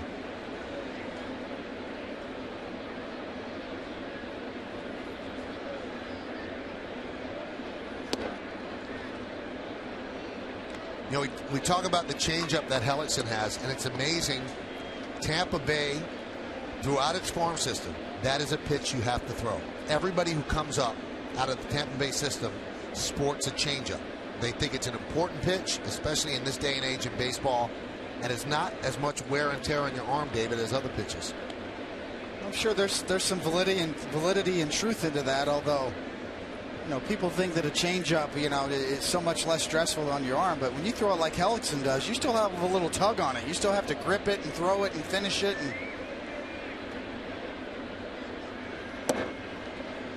And they used to say, good changeup's like pulling a lampshade down or a shade on a window down, and you still have to have a little tug in your wrist. And there's changeups, and then there's Hellickson's changeup. And That's why he throws it so often, because the quality of his is a cut above. Hit sharply, a fair ball past the diving Loney, and up against the wall in right field. Playing it out there is Rodriguez, and he holds Overbay to a single.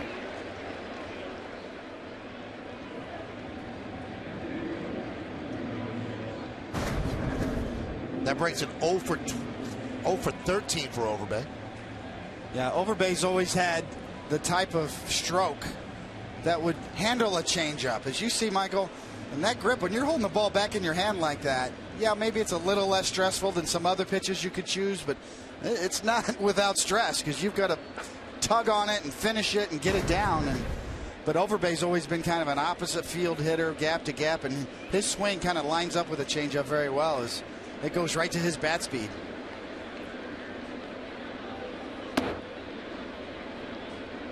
If you could mold a young kid into a pitcher, would a changeup be one of the things you have to have him throw? I've never been a fan of cloning pitchers at all. I would look at what a pitcher has. If maybe some pitchers might be better off with splitters or different grips, it's certainly a good place to start. But I like variance and style on pitching staffs, and it's working out well for Tampa. But the guys that they've taught the changeup to are the ones that have mastered it. So it's a little more to it than just cloning pitchers across the board.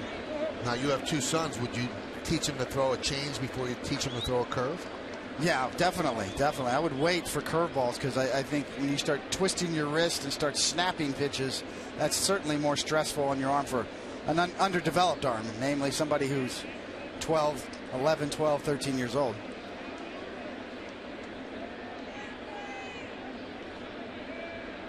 The 2-0. 3-0 to Nunez.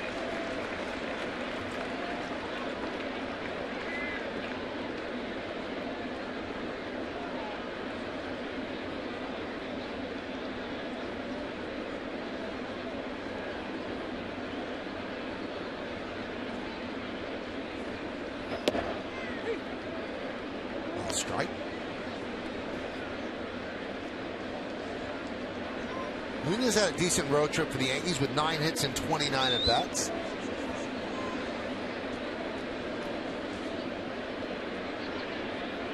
Hellickson wants the changeup, shakes twice on 3-1 to get to his best pitch.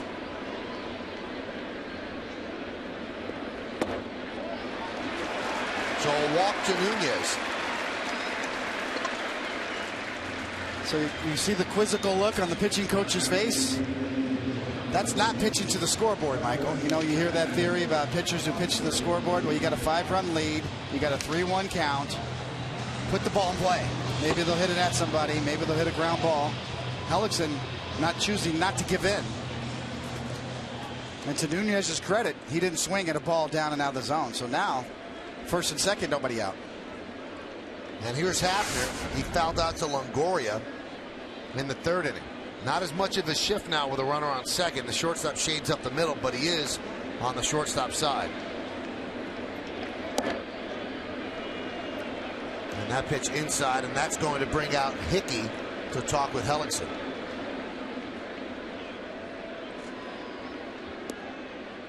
Well, survey says it's one of your favorite game shows, so play along with Family Feud every weekday. Join Steve Harvey for a full hour of big-time fun and outrageous survey answers. Think your family could win fast money? It's time to play the Feud. Weekdays at 5 p.m. on My 9.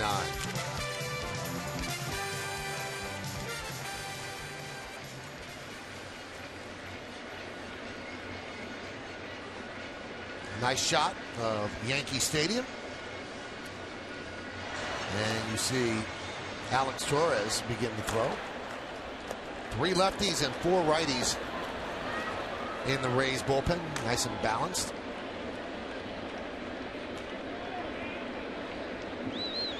So the bullpen gets up in a 6-1 game, bottom of the 4th inning.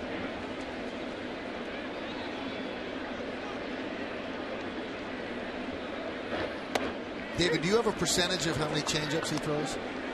30% of all of his pitches. Just a little shy of 30% of all the pitches he throws are changeups. You would wonder why more hitters don't sit on it. They try to sit on it. A lot of guys do. I mean, his fastball's just quick enough to and he throws just enough fastballs to keep you off balance, but you can't pick up the changeup. His arm action, His arm speed and his release point are exactly the same as his fastball. 1-1. 2-1. Well, Hellickson's opening the door for the Yankees to get back in this game. Hafner has struggled in every category since the end of April. Any numbers we put up there, they are not positive for Travis Hafner. But to answer your question, Michael, I think a lot of hitters do probably go up there and sit on that changeup, and some of them still can't wait. Clipped the outside corner. Hafner not in love with that call from Bob Davidson behind the plate. Can't really blame him. This is a gift. Oh, yeah. And a quick move of the glove by Lobaton, too, would tell you. Big difference between 2-2 and 3-1 with no outs in first and second.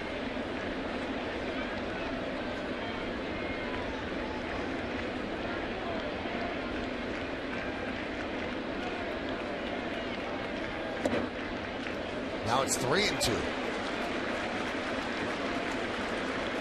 So here's your point, Michael, right? What do you, if you're up there and you're Hafner right now, you have to sit on changeup, right? But if you give in, you might sneak a fastball by you. I've heard so many hitters, though, tell me, David, if you sit on changeup and you get a fastball, you look so bad. That's the thing. That's what you're going through in your mind. Boy, right now you got a split-second decision. Boy, am I going to sit on changeup or do I protect? I'm not going to get beat with a fastball.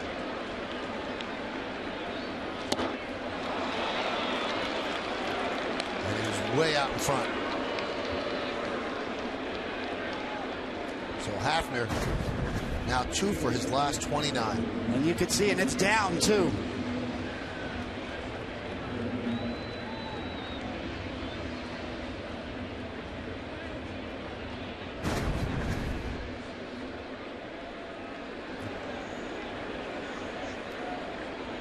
Well, Hellickson certainly is not afraid to throw that pitch any count.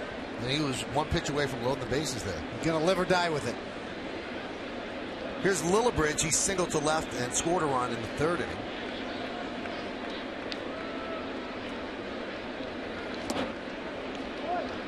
Count 0-1.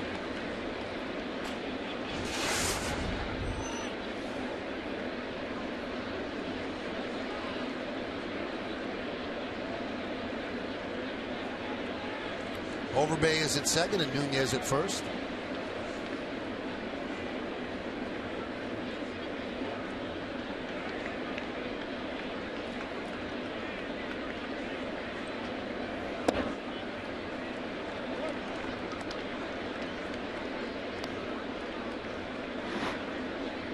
.73 pitches, 40 strikes.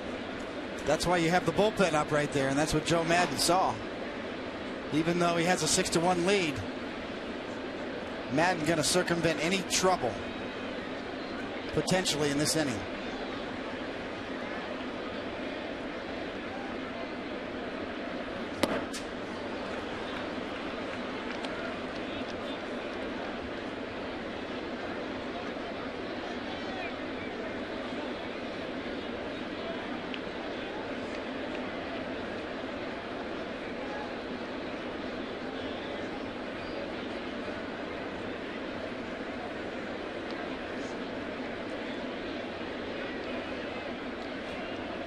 Hellickson definitely not afraid to call his own game.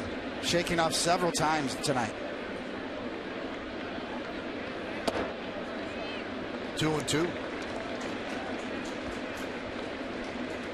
He's in no hurry on the mound either. He takes his time between pitches.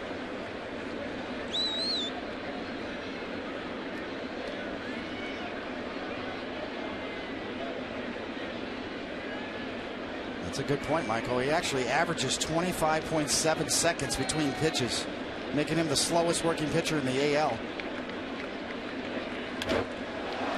Driven to center field. Jennings back, and he'll make the play. 2 outs. It's amazing when they keep that stat now, but they do. That is unbelievable.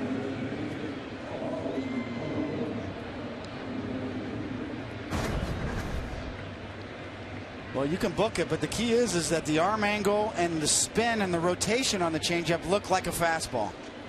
And Lillibridge was sitting on changeup there and looked like he even got jammed a little bit on that changeup. by trying to wait on it. But the slowest pitchers in the big leagues, Michael, I know this is probably your favorite stat, but in the American League, it's that guy. You see, here's the Rosenbag. I'm behind the mound. Let me rub up the ball. Let me think about it. 25.7 seconds between pitches. He's the slowest in the AL, the third slowest in the majors behind Edinson Volquez of San Diego and Edwin Jackson of the Cubs.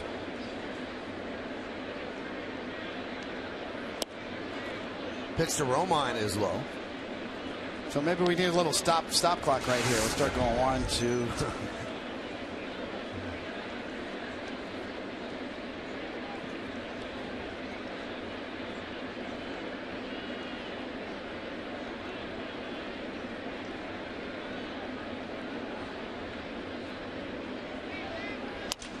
Right back to Hellickson. So first and second, nobody out. The Yankees can't get the big hit. No runs a hit.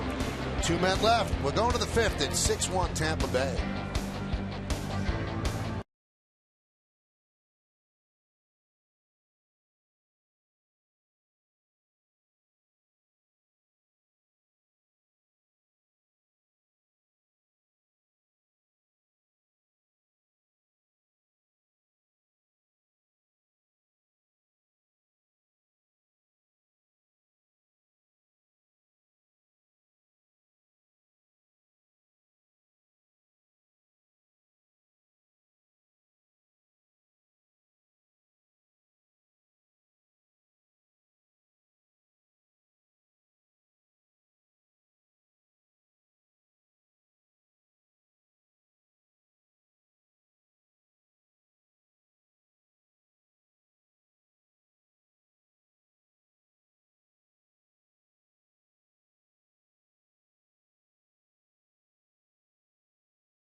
State BMW Centers. Verizon Fios, making life more entertaining with America's fastest, most reliable internet. That's powerful. And by the Hyundai 100,000 Reason Sales Event, now through July 31st. Beautiful night here in the Bronx, looking at Yankee Stadium on 161st and River Avenue. And as we move along here in the 5th inning, we'll take a look at the out-of-town scoreboard brought to you by the Dodge Summer Clearance Event. On the Optimum scoreboard, it's 6-1 Tampa Bay over the Yankees. So CeCe is retired the last 6 in a row, 4 strikeouts after having the bases loaded and nobody out in the 3rd. So he is giving them some innings so they don't completely burn out the bullpen, and holding them right there as Zobrist hits a fly ball to right. Ichiro with the play.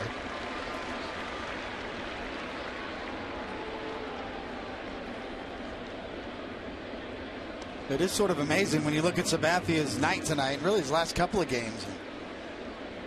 Some quick damage. 5 runs with 2 outs.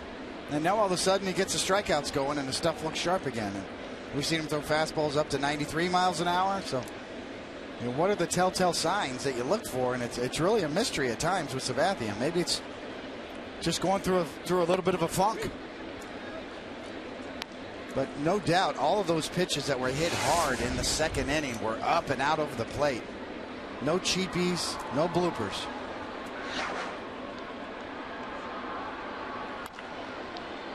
There's a line drive base hit down the left field line. In the corner, Soriano will play it. And Rodriguez with his 2nd hit of the night, this time a double.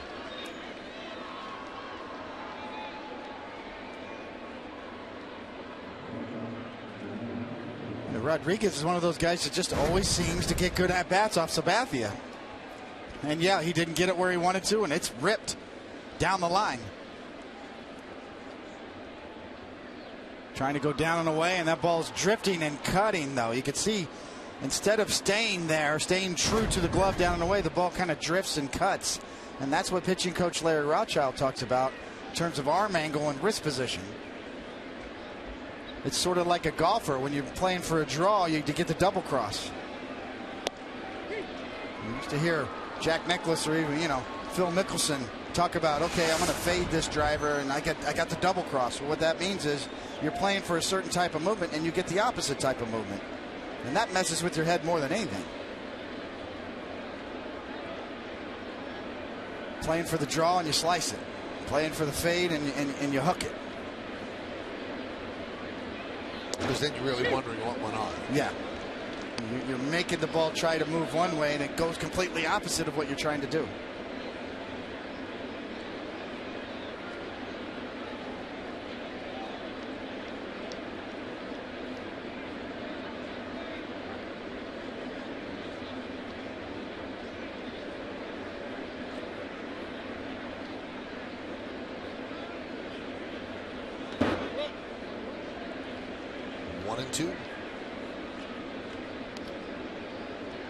Well, my money's on this guy, though, Michael. You know how much I respect CC Sabathia and his career and his work ethic. And he's the type of guy that's not going to get down. He's going to get angry. He's going to figure it out. He's going to keep battling. And look at him out there. Never given an inch. Almost was knocked out of this game in the second inning.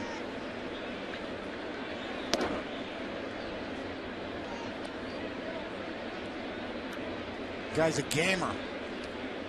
Been doing it for a while. Going through the toughest stretch of his career right now.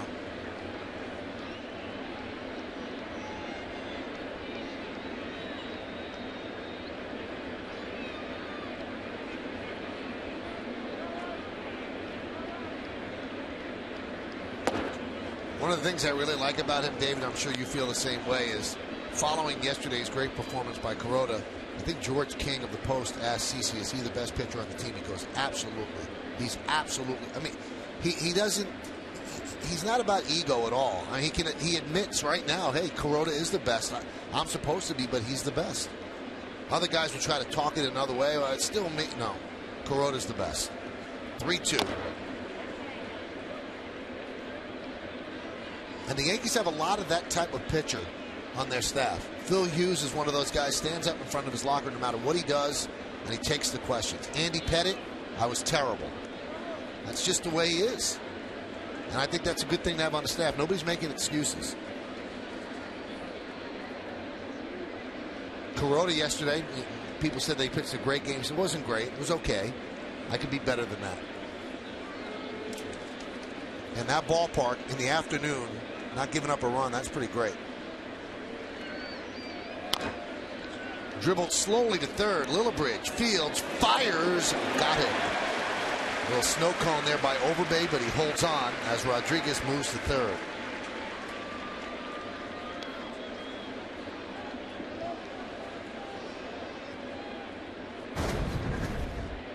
Kid's an athlete, Michael. Moves well. And on the other end, just a little short hop pick. Little help from Overbay. See, he's got time. See him read, almost shift in midstream. I can go ahead and use my glove on this. I've got time to make this play.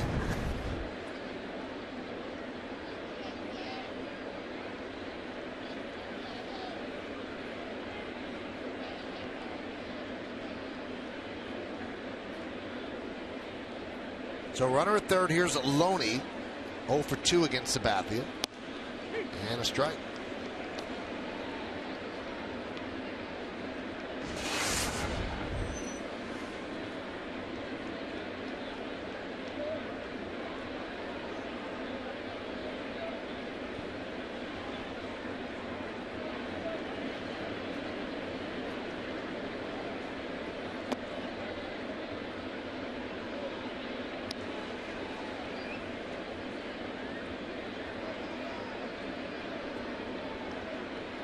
.95 pitches for CeCe.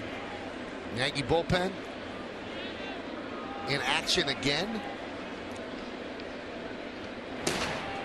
This time it's Adam Warren.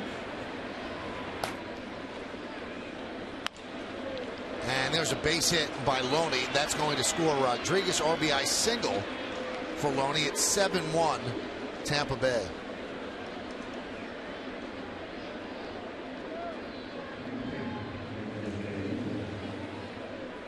Well, let's make that 6 runs scored with 2 outs against Sabathia tonight. Loney's got a steady diet of those sliders, and he finally got one he could handle.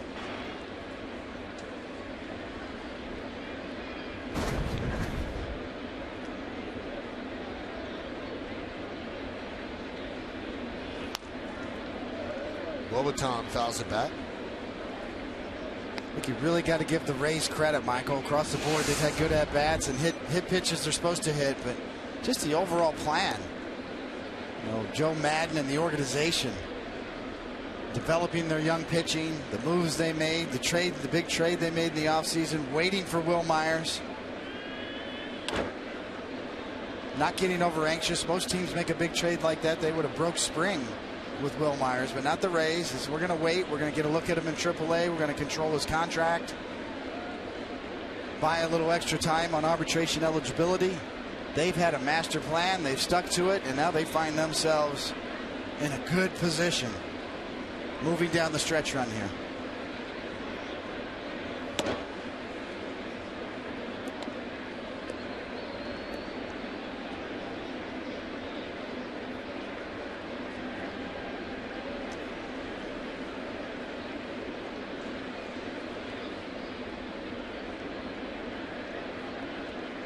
This will be the 100 pitch for CeCe. And we knew going in that Sabathia has gotten hit hard by Tampa Bay.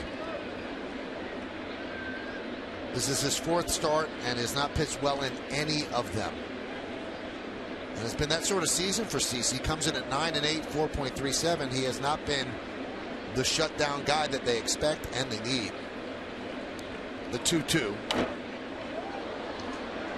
And one thing that we have to stress, nobody's saying this guy's not trying.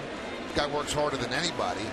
I just think that he's at a transitional point in his career where he's trying to find out what works with the stuff that he has.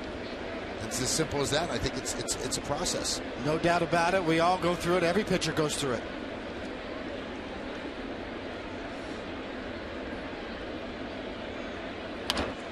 Ground ball is short. Nunez will go the short way, and that will do it. But they get another run on 2 hits, no errors, and 1 man left on base. We go to the bottom of the 5th. We're halfway through. 7-1 Rays.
28th as the Yankees welcome Hideki Matsui back to the Bronx so he can retire as a Yankee.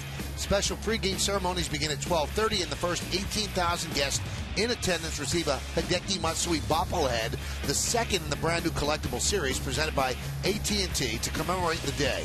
For tickets, log on to Yankees.com, visit the stadium ticket window, Yankees clubhouse shops, or call Ticketmaster at 877-469-9849. There's the bobblehead. Hideki carrying his World Series MVP trophy that he won in 2009. And what the Yankees are going to do, David, is sign Hideki to a minor league contract on Sunday. And there's a little bobblehead. And they will sign him to a minor league contract, and then he will retire a Yankee, which is important to him and important to the Yankees. Well, Hideki was such a great Yankee. I mean, came through so big for them, all-around ball player. Bottom of the fifth inning, you see it's 7-1 on the scoreboard, brought to you by Optimum. We're your TV, phone, and internet company.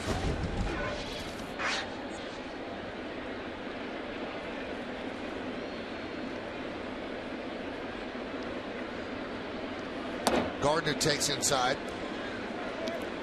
How about this stat, David? Danny Nobler of CBS Sports tweeted out that, updating on the note, the only pitcher in the majors to allow 7+ runs in 3 straight starts this year is CC Sabathia. The only pitcher in the majors.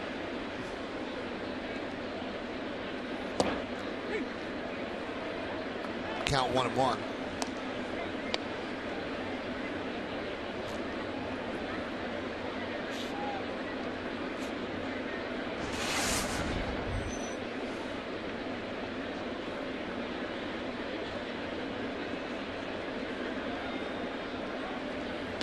Also on Sunday, want to remind everybody that our Jack Curry had a nice sit-down with Hideki Matsui, so we'll hear that on Sunday's broadcast.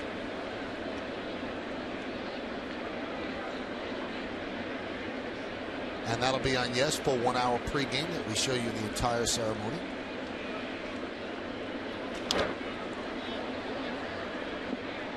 Gardner fouls it back. Gardner's 1 for 2 tonight against Hellickson.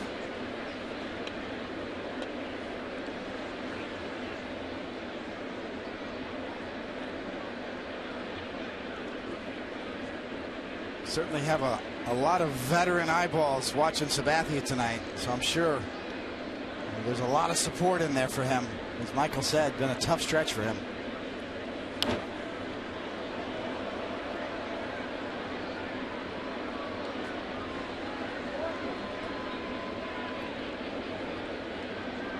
David, I remember toward the end of your Yankee career when you just labored every single time you went out, and people felt for you.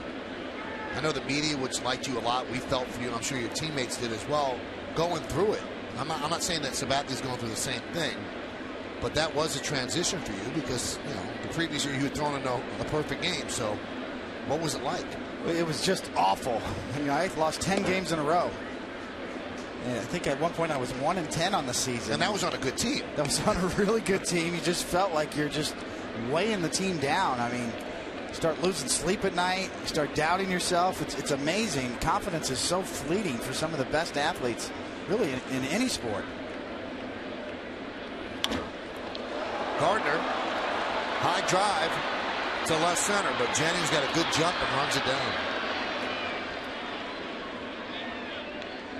You know, Michael, in the middle of that year, I was ordered by George Steinbrenner to go to Tampa and kind of push the reset button. He sent me back to Tampa. They didn't put me on the DL. They just sent me to Tampa to work on my mechanics, throw a couple of side sessions, kind of, you know, just really get away from the pressure for a while. And then when I came back, I actually turned it around. In 2000, I was 3-1 in August, and then dislocated my left shoulder in Kansas City one day, diving for a bunt.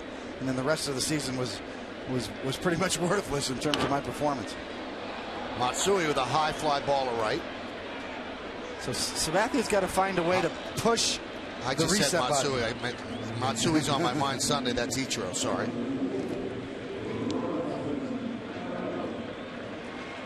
Well, two great players from Japan, two of the all-time greats. You can imagine if Ichiro and Matsui get together in Japan and go have dinner, they would get mobbed. Be like the Beatles. It would. It is like the Beatles. Obviously, Adam Warren's coming in this game. But CC Sabathia's got to find a way to push the reset button, whether that means miss a start, or something just to get away from it and get the pressure off of him, and then come back fresh. And a lot of people thought they were hoping it would be the All-Star break that would be that kicker for Sabathia, but obviously it wasn't enough. So sometimes it's just a mental thing. It's find a way to get away from it, get a break. I'm a firm believer in missing a start here and there, especially for veteran guys, as they start to get some wear and tear built up on their arms. And it's weird, Dave, because he did have that long stretch with the All-Star break. I think it was 7 days off between starts. And Joe Girardi said, I always worry about the first start of the year and the first start after the All-Star break because there's, you're not in a rhythm. But something has to give for him to fix this. I really thought he was going to pitch well tonight. I really had a feeling that he would. I was shocked. Back here at home. Yeah. And when you do look at the video like he did and we explained earlier, and then you go, I figured something out. And then you come out and pitch like that, then you got to even be more confused. Well, what did I figure out? I thought I had it figured out, and I gave him 7 runs again. Well, a 6-run second inning, it's almost when you get on the ropes in an inning like that and you have a 30 pitch or so inning, you just can't make that one pitch to get out of it. You keep trying to be perfect, and when you try to make that perfect corner pitch, it ends up up and over the plate. That's what happened to me that year, Michael. I would throw 2 or 3 good sliders in a row, and then the next one, okay, I'm going to throw my really good one, and it would hang up and out over the plate. Boom, 3-run home run. It was always 1 inning of damage for me that year. I'd be cruising along, 2 or 3 innings, fine, looking okay, and then all of a sudden, boom, 2 or 3 hangers in a row, damage done. Big inning, multiple run innings, a lot that year. I struggled. Now, was that because of just a bad year? You were getting old. Was that a manifestation of your age? Combination of a lot of variables. Even now, with almost 15 years of retrospect, I'm still trying to figure out what happened that year. But yeah, I think it was a combination of a lot of variables. Skills are diminished. You lose a little velocity. You're trying to make adjustments. And you lose your way sometimes in the middle of an inning. Long run for full. He slides and can't make the play.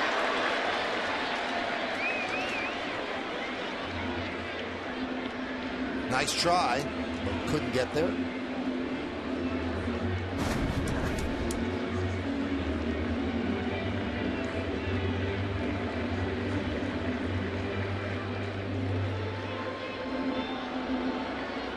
Well, almost got there.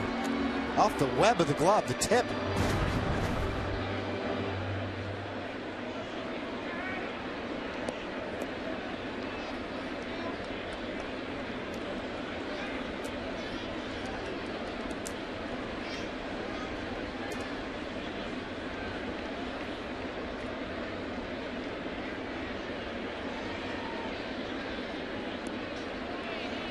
Hellickson's going to throw his 93rd pitch here in the 5th inning.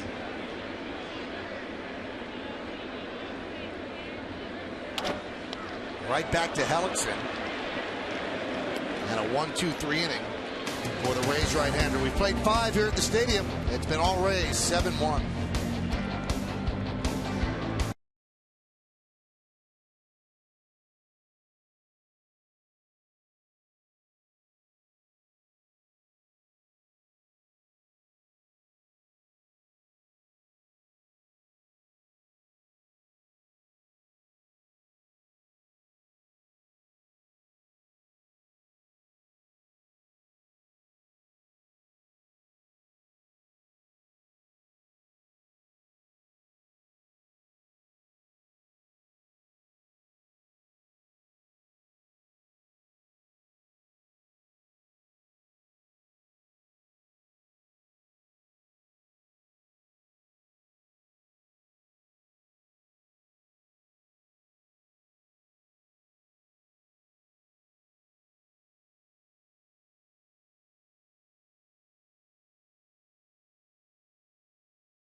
9 is brought to you in part by your Tri-State Ford dealers, Optimum, we're your TV, phone, and internet company, and by Jaguar. See the new model year lineup at JaguarUSA.com.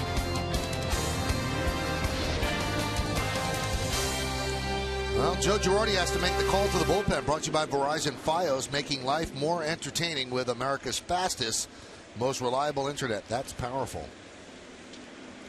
So CC is done, and Adam Warren comes on.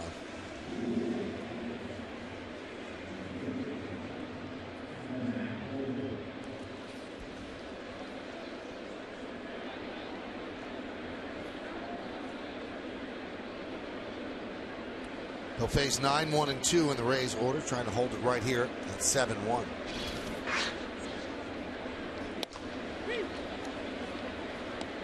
Oh, and 1 to full.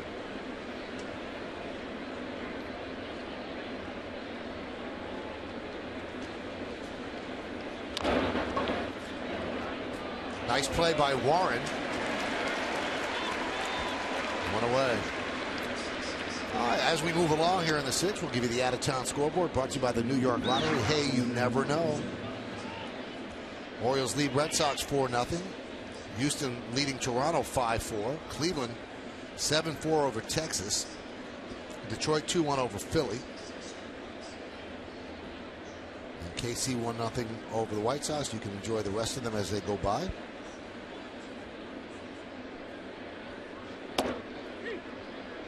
Well, David, last time you were here, it was Jay-Z and Justin Timberlake, right? You enjoyed that concert at the stadium. It was a good show, really was.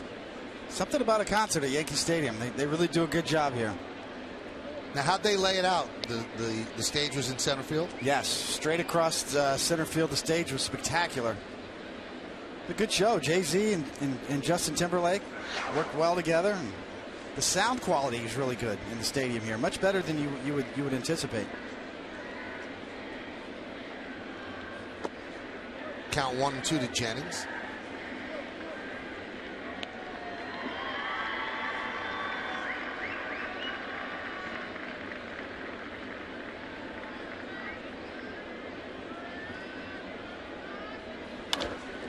Moving out into right center field. Ichiro makes the play. He's still a very sure-handed right fielder.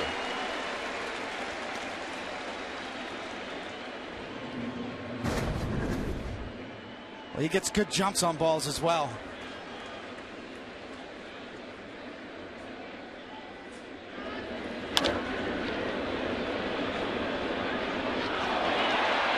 Well-timed slide.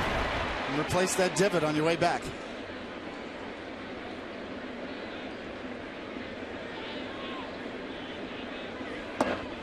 Pistol Longoria outside.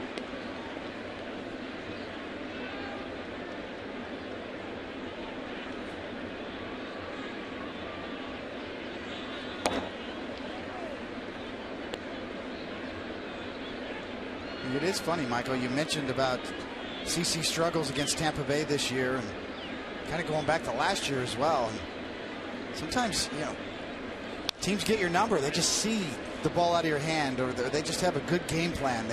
Maybe they even pick up a little tip. When I was with the Mets, the St. Louis Cardinals had all my pitches, just with a little turn of the glove, and I used to do something a little different where I dip my glove down when I threw my slider and splitter.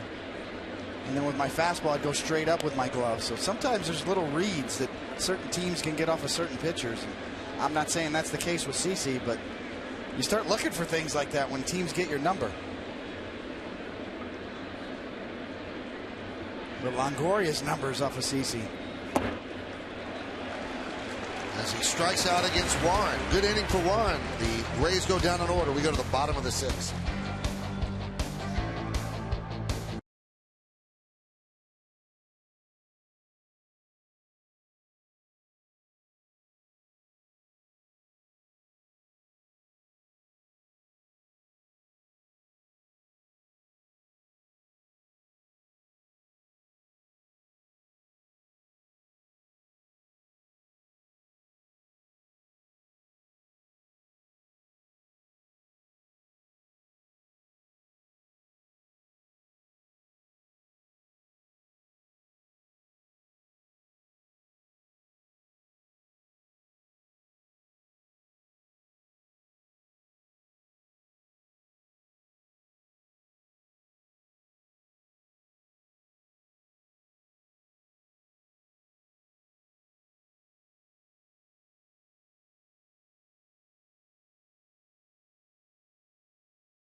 time. I think all Yankee fans have seen this team. We're fighting. We've got a lot of guys are professionals, and they're competing their tail off. But on the offensive side, we've been limited due to injury, and so we have had an interest for quite some time to upgrade when we could. And they upgraded tonight when they made the trade for that man, Alfonso Soriano. Was with the Yankees at the start of his career out of San Pedro de Macorís, the cradle of shortstops. And he actually was traded by the Yankees to the Texas Rangers in the Alex Rodriguez deal. Now comes back to the Yankees. Had a big moment in front of him in the third inning, bases loaded with 2 outs, but he hit a fly ball to right field.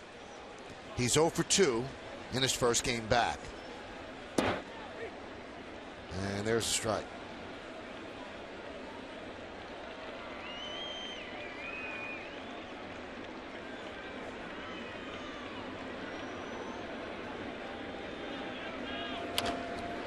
Grounded to Longoria. And he just gets Soriano for the first out.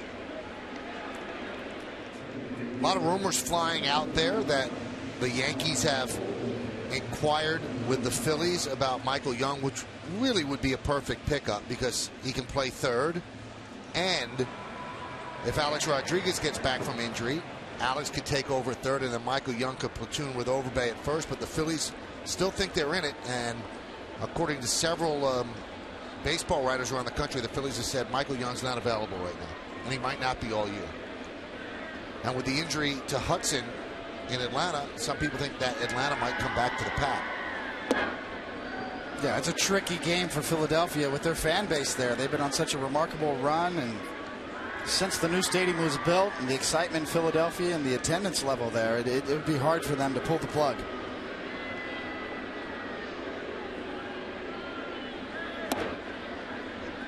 Certain franchises get caught in between.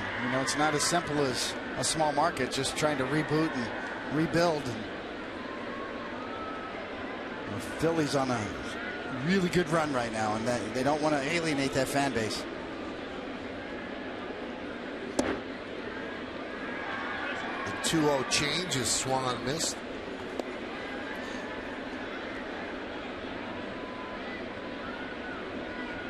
And then when you hear Brian say, we've been looking to improve this team, it's very clear what they need. They need right-handed power. And that's what made the quad injury to A-Rod so tough for them. He had a hotel room. He was slated to go to Texas. They were ready for him to go to Texas, and he pulled himself out of that Sunday game, said that he had a pain in the quad. They put him in an MRI tube, which showed a slight grade 1 strain. Grounded to first, knocked down by Loney. And the out is still made. That's a 3-4-1 as Hellickson was covering. Ball was hit so sharply that Overbay, who doesn't have great speed, was out by about a step. Yeah, sharply off the bat. Smoked. And Loney, nice job just getting a glove on that. And Hellickson right where he's supposed to be. You got to break right now. He does. He's got to jump. Easily gets there.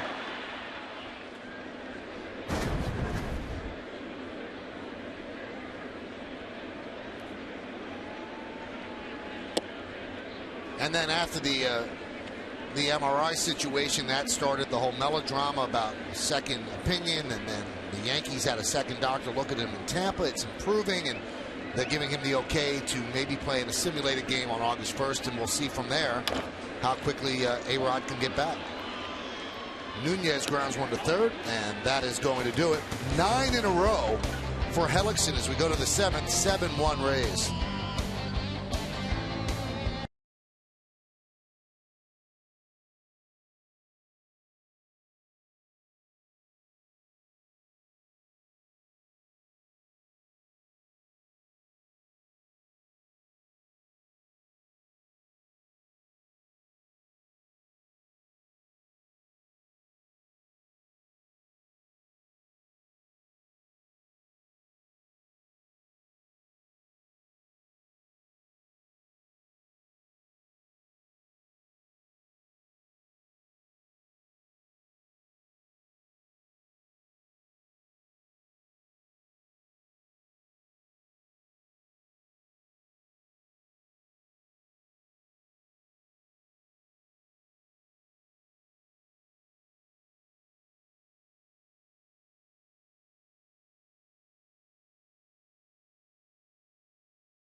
swings this time. Brought to you by Hershey Park. Say yes to family fun this summer at Hershey Park.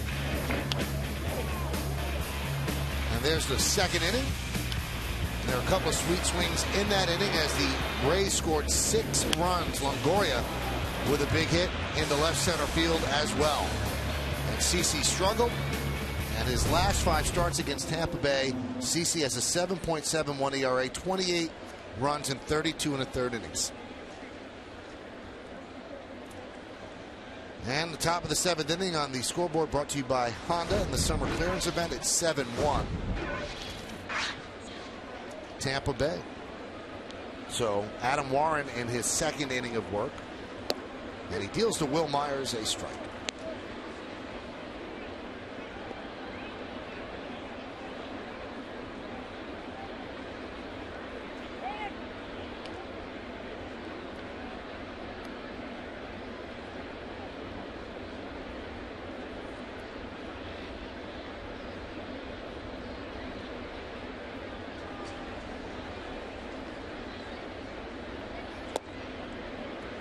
Count 1-1.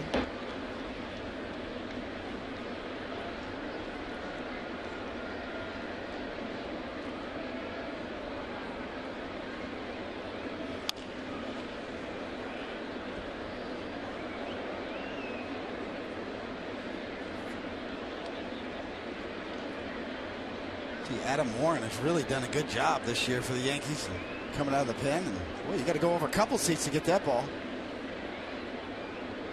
Balls in the stands are valuable. But you know what, Michael? You look at Adam Warren really establishing himself as a major league pitcher this year. Proving changeup, really mixing it up well.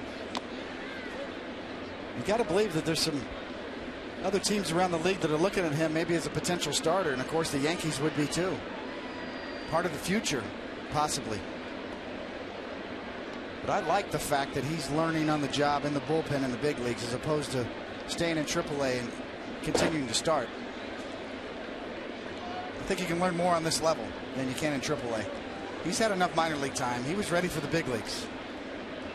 Only thing that scares me, though, David, is that let's say you transition him to the rotation next year. Then he's going to be working off a smaller number, and they go into that whole equation where you can't really improve by more than 40 or 50 innings, and then you've got a pitcher who's probably pitching through August. Although the Mets today announced that they're going to go to a 6-man rotation to take innings off of Harvey and Wheeler, and I guess there's ways to do it differently than the way the Nationals did it last year with Strasburg. You know, I said it last year. I really believe that if that's going to be the case where you're going to protect young pitchers and their workloads, that 6-man rotation is the way to go. Grounded through the right side for a base hit. Myers takes it the other way for a single. MLB.com at bat is the #1 source for live baseball everywhere you go. Available for iPhone, iPad, Android, and BlackBerry 10. At Bat delivers Yankees baseball with live audio, pitch tracking, stats, news, highlights, and more. Text at Bat to 31826 or visit Yankees.com for details. You know, it all depends on the makeup of your pitching staff, as you see former Yankee Kyle Farnsworth getting ready. You know, if you've got a bunch of veteran guys on your staff and you're not worried about workload, then maybe, you know, you're not worried about 6-man rotations. Fly ball down the left field line, and a nice running play by Soriano off of Zobrist for the first out.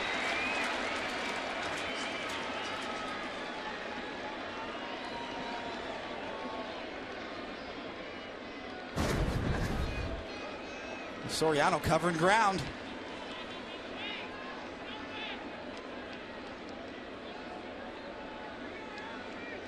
Pitcher likes it.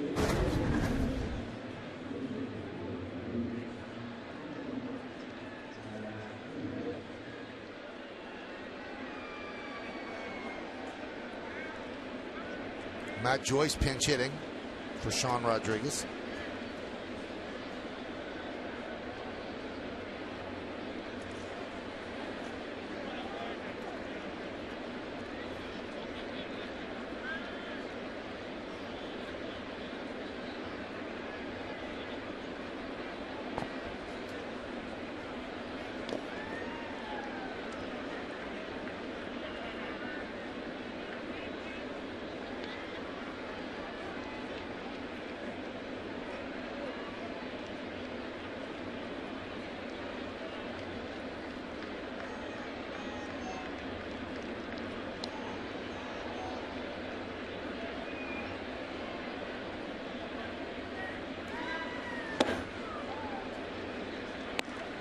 1-1. A really nice crowd here, Michael. Just really haven't had a chance to get into this game. Had one at bat with Soriano and the bases loaded. It's probably the highlight so far.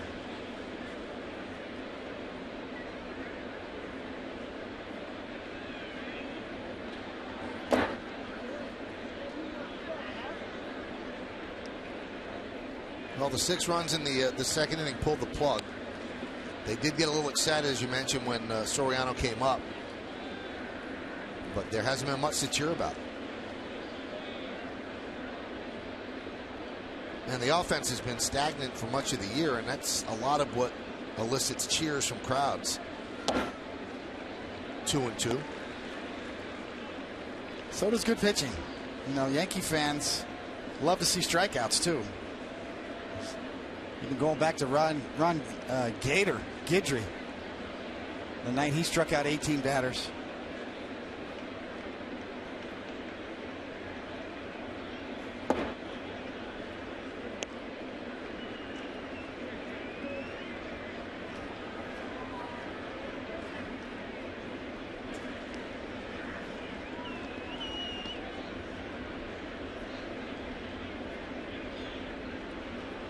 Two.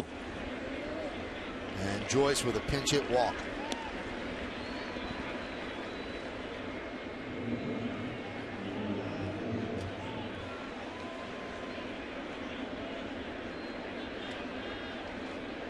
Larry Rothschild, one of the best pitching coaches in the big leagues, has done a great job this year with the entire staff. The Yankee pitching staff collectively among the leaders in several categories.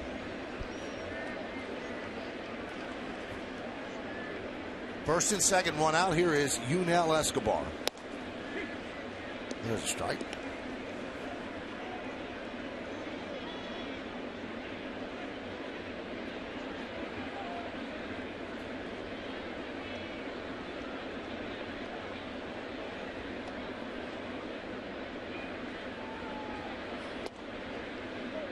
Can you see some glitter on the shirt of Bob Davidson? What's going on there?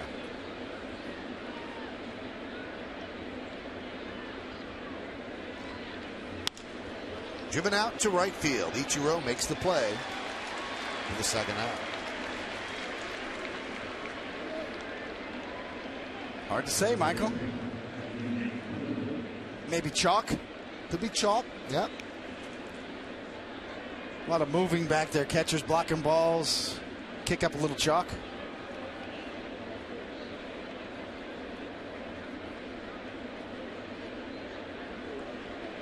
Bob Davidson with the nickname Balkin' Bob. He likes to call the balk when he's on the bases, even behind home plate.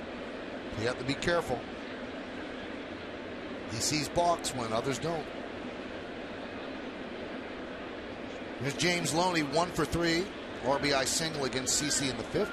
We're in the top of the 7th, 7-1 Tampa Bay. And a strike.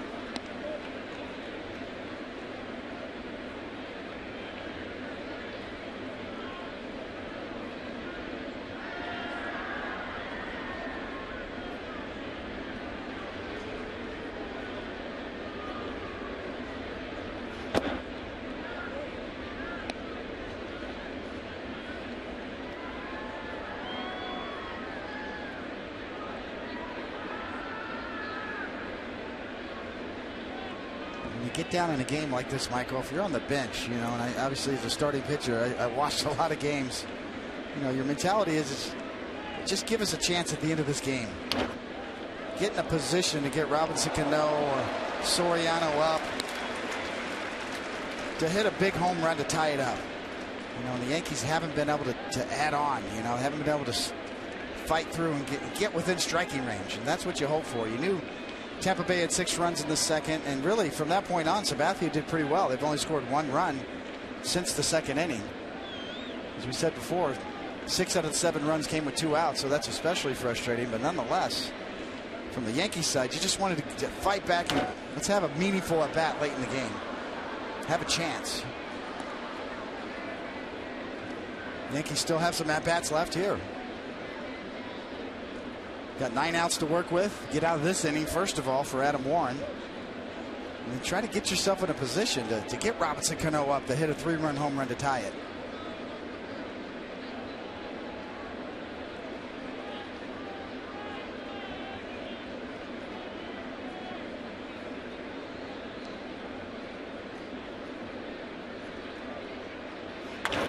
That one is driven deep to right field. See ya, a 3-run home run for Loney, and it is 10-1 Tampa Bay. That is a backbreaker. 7-1 was bad enough. Now they have a 9-run lead.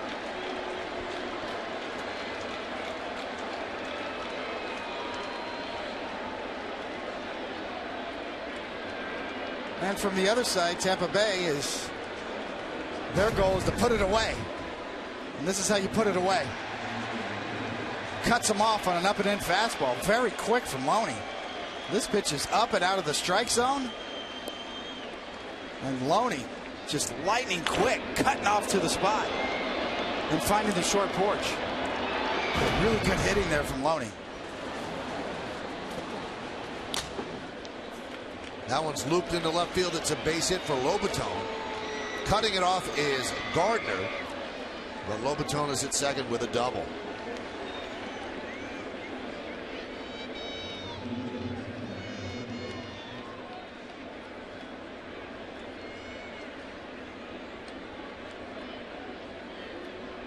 James Loney continues his spectacular year.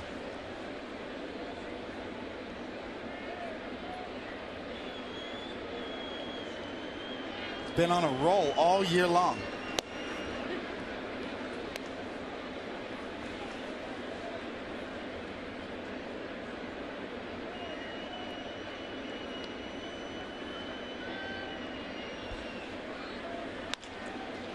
Grounded to Cano.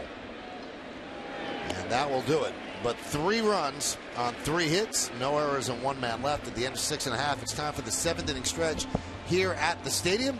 The Rays lead the Yankees by a 10-1 score, but we're going to stay right here as we honor America in the Bronx. Please rise and remove your caps. And please direct your attention to the area behind home plate and welcome 2 honored guests of the New York Yankees. United States Army Staff Sergeant Efrain Ocasio Jr., who served in Operation Iraqi Freedom and is a Purple Heart recipient. And New York Air National Guard Master Sergeant E7, Daryl Porty, who also served in Operation Iraqi Freedom. The Yankees say thank you for your sacrifice and service to our nation. Now, ladies and gentlemen, please join in Kate Smith's rendition of God Bless America. God bless America, land that I love. Stand beside her and guide her through the night with a light from above, from the mountains to the prairies, to the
play, find new roads. And for the Yankees, Gardner with a hit, Overbay with a hit, and Lillibridge and Romine with hits. And Romine with an RBI single. That's the Yankees' only run, which was scored by Lillibridge. Again, the offense is stalled, and you can't say that Hellickson was overpowering. He gave them opportunities they couldn't cash in. Matt Joyce, who had pinch hit for Rodriguez, stays in right field.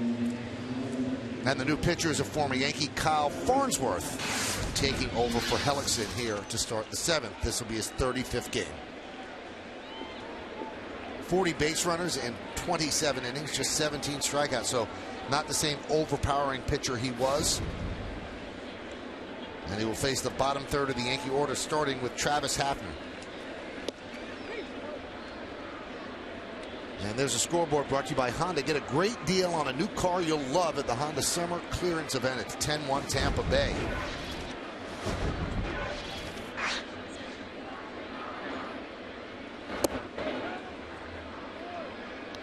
A gutty performance from Hellickson tonight. 102 pitches, just 57 strikes, but he can make some pitches when he had to. And some great 3-2 changeups and a never give in attitude.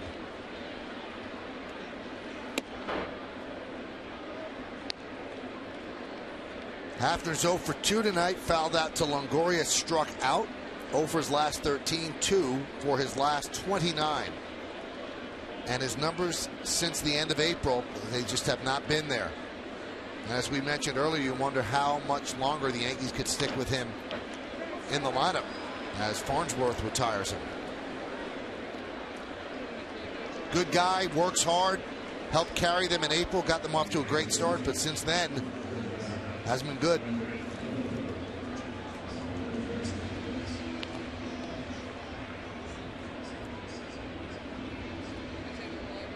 Here's Lillibridge.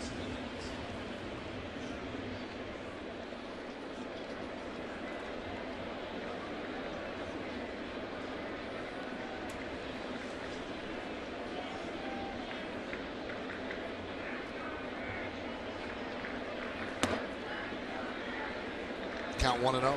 You really got to feel for Hafner at this point. He never complained, continues to work, plays hurt. Such a great start for the Yankees this year and has had a great career. Sidelined by a lot of injuries in his career.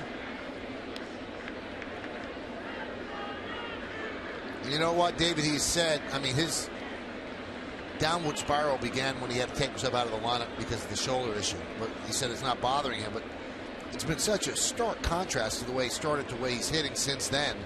But he says he's healthy. Grounded to Escobar. And Lillibridge hustling down the line. Gets thrown out for the second out. Yeah, it was, Hafner's right shoulder injury that really prevented him from being able to even play a position. Can't throw anymore, so that's why he doesn't really even have a first baseman glove. He can't play first base. Strictly a DH, strictly a hitter. And he's been a great one throughout his career. But you could see by the look on that face, by the struggles that he's gone through, it's really getting to him. But Joe Girardi has said all along he still has faith in him. He's not giving up on him. You keep waiting for one big game for him to break out. And when you're in a struggle, and again, he's now 2 for his last 30, a couple of at-bats in Texas hit the ball right on the screws and great plays. Elvis Andrus made a play that he's one of the few shortstops that would make it, and it's an out, so it's another over for him. It's just, first of all, you're not hitting well, and then when you hit the ball well, you're not hitting in good luck. Yeah, it works the same way. We could talk about Sabathia that way. It seemed like every mistake he makes over the last 3 starts gets hammered. And sometimes you just go through stretches like that. Everything else is just speculation, Is he healthy? Is his elbow? Did he lose too much weight? Nobody knows for sure with Sabathia. We know one thing. He's a warrior. Romine fouls it away.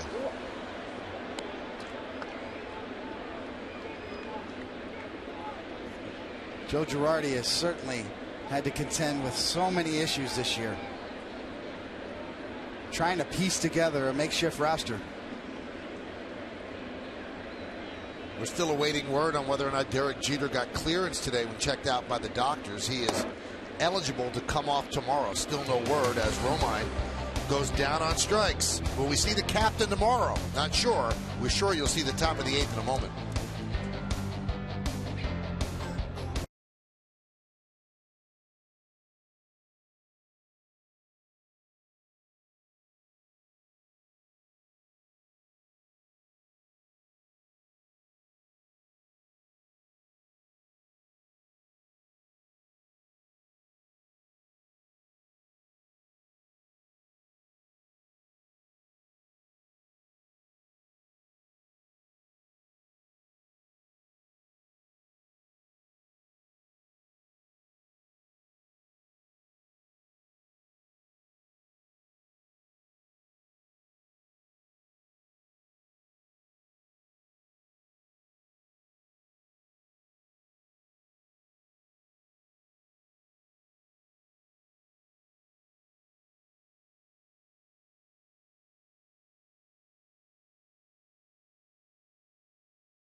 New roads.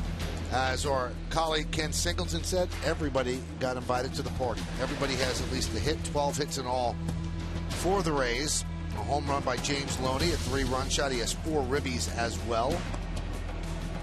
2-run double by Evan Longoria. And on it went. 6 runs in the second inning, and the Rays have not looked back. Melky Mesa takes over for Ichiro Suzuki in right field. And David Adams is at second base, which is his natural position. When he was up first with the Yankees, he played third and actually played the position very well, but just couldn't hit after a hot start. They caught onto him. Actually did hit well at AAA, so he is at second base as we start the 8th.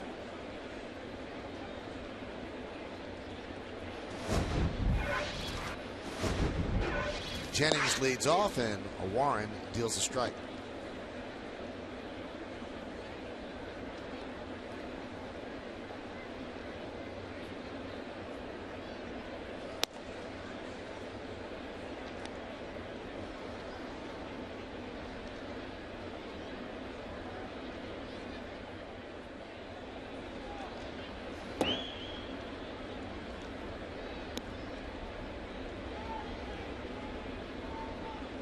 Derek Jeter eligible to come off tomorrow, as Michael said, off the DL.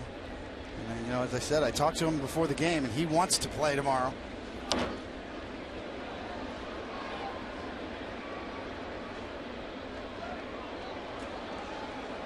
Well, even if the Yankees don't come back in this one, they're not going to lose any ground to the Red Sox because the Orioles shut out the Red Sox 6-0. But if the Rays win, they'll move into first place.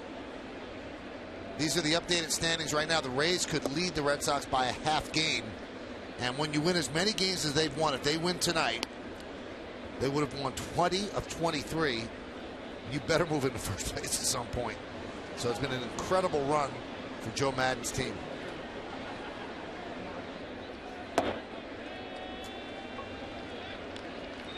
Well, there's one score. As we move along, you see Jennings walks. We'll give you the rest of the out-of-town scoreboard, brought to you by Chevrolet.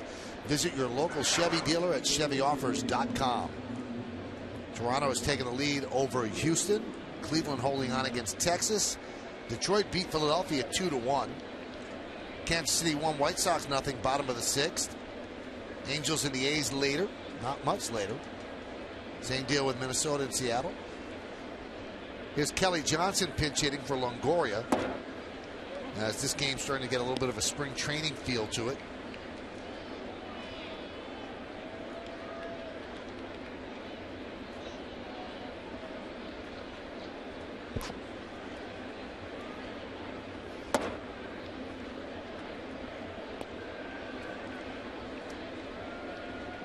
Another good night for that guy, James Loney. You know, Joe Maddon's really, obviously, one of the most creative managers around. Done an unbelievable job running this organization, this team, certainly on the field. But it looks like, you know, he's going to settle into Desmond Jennings in the leadoff hole. And I think that's what he wants to do, even though he got him out of there. But really, since July 1st, when we talk about the Rays' hot streak and moving up the ladder, putting Jennings back in the leadoff hole, they've taken off. We talked about his athleticism and home run potential, but he's hitting almost 330 since July 1st when he put him back in the leadoff hole. And that's one heck of an athlete right there. Ground ball is short. There's one. And there's two. Very strange way for Adams to turn that double play. Completely the opposite of the way Cano does. Cano uses the bag to shield him against the runner, and Adams took the throw in front of the runner. Get a good look here. What Michael's talking about is Nunez very clean, gets it to him in good shape. And it looked like Adams was maybe just a little bit late getting there and wanted to make sure he got the throw before he found the bag.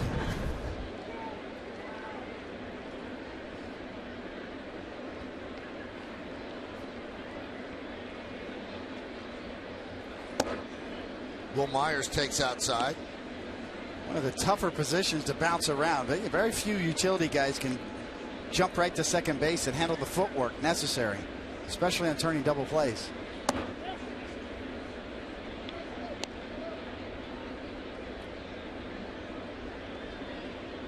Cesar Ramos getting ready.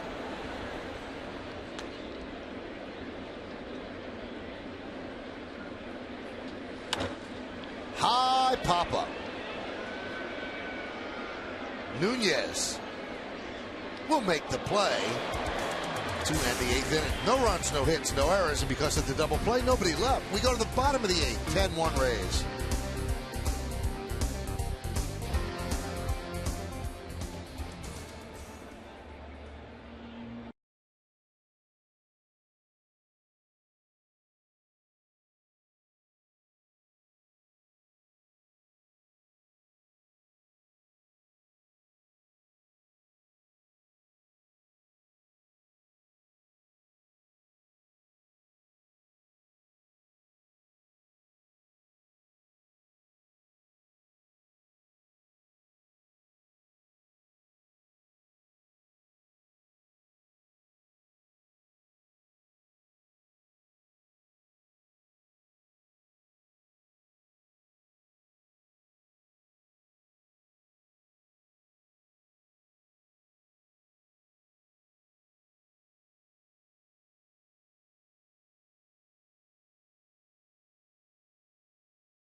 Game wrap-up. We'll have a breakdown of tonight's action, plus news and more from the locker room. The Verizon Fios game wrap-up tonight on My 9, followed by Chasing New Jersey.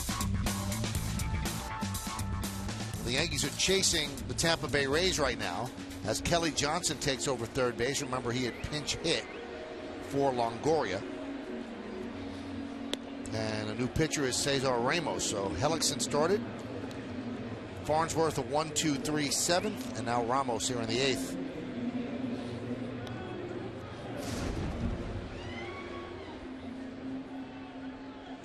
Brett Gardner will start it off.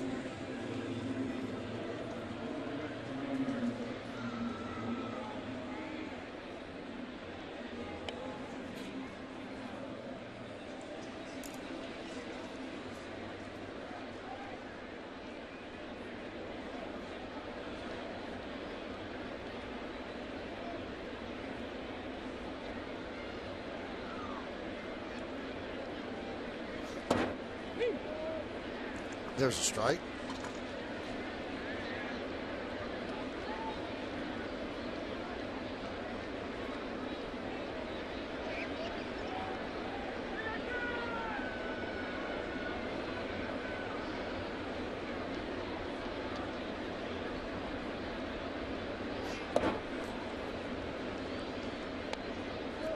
Gardner had a really good road trip.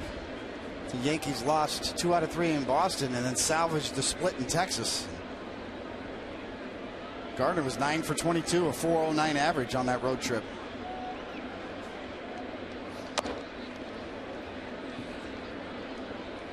He also passed Mickey Mantle with his 154 stolen base career. So it's a nice name to pass on the list. 9th pay, and he's now 9th all time on the Yankee stolen base list. The Mick, the ultimate combination of power and speed.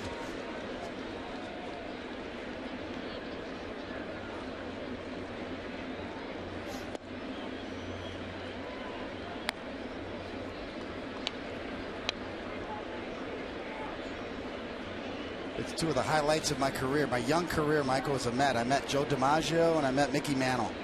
Well, that'll leave an impression on a young player. Did they say anything to you? Oh, yeah. Joe DiMaggio, when I met him, he actually had watched me pitch. You know, I didn't even think he knew who I was. And Joe DiMaggio told me, he said, you know, sometimes you look unhittable, and then other times you look pretty hittable. And that's kind of the story of my career, really. And Mickey Mantle took one look at me, and, you know, at that time, young man in New York, I had a nice date, you know, good-looking girl, and Mickey looked at her and said, now I know why you're winning games. So, yeah, you want a contrast between Joe DiMaggio and Mickey Mantle. Both just, I was awestruck meeting them. I couldn't believe that Joe DiMaggio even knew who I was.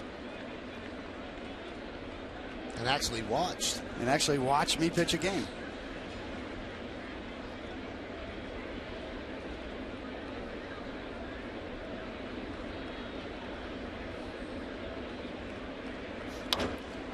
Gardner, fly ball to left, Fold is there.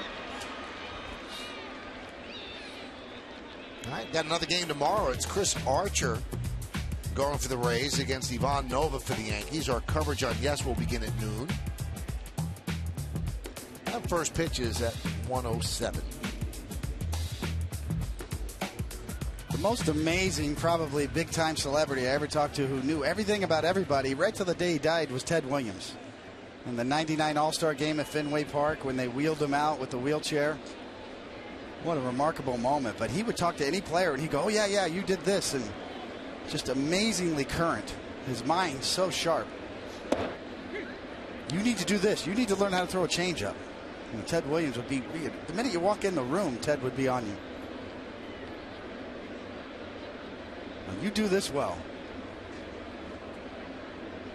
Just a real fan of the game.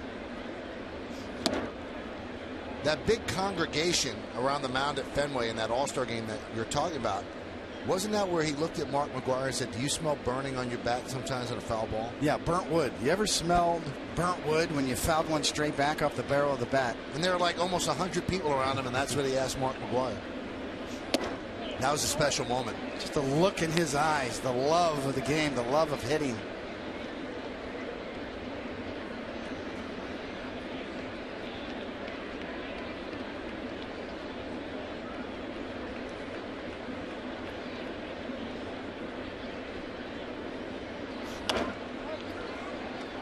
Melky Mesa fouls it away. Mesa took over for Ichiro in the outfield in the top of the inning, so this is his first at bat. Ichiro was 0 for 3, which snapped a 5-game hitting streak. The day that Joe DiMaggio died, I got a chance. I was pitching that day at Yankee Stadium, and that's when Paul Simon came out to center field and with his guitar and played his Mrs. Robinson song, "Where Have You Gone, Joe DiMaggio?" Mesa laces one into right center. It's a base hit. It gets past Joyce, and it goes to the wall. Mesa thinking 3, then thinks better of it because they're down by 9. Picks up a double.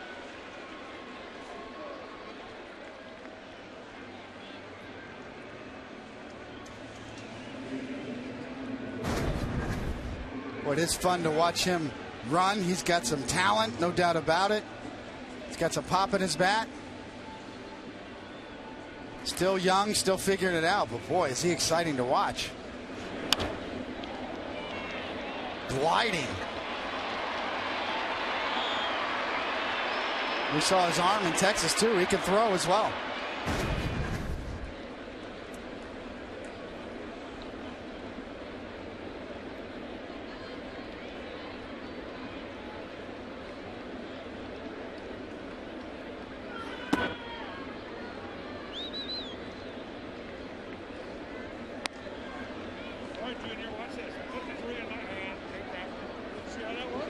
Here's David Adams.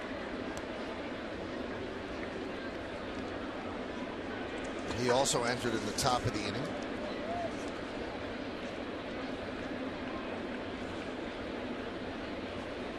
Hit 309 in Scranton. And, you know, right away the scouts will talk, well, is he a quadruple A player? Obviously, he can handle Scranton pitching, but when he was here, you know, 192. He started Thursday against Texas, got 1 hit. Started at second base. So this is his second stint with the Yanks. And this guy has, before, had a lot of high value as a prospect. Remember, he was a guy who was hurt. His ankle was bothering him, and that's why the deal with the Mariners for Cliff Lee got scratched.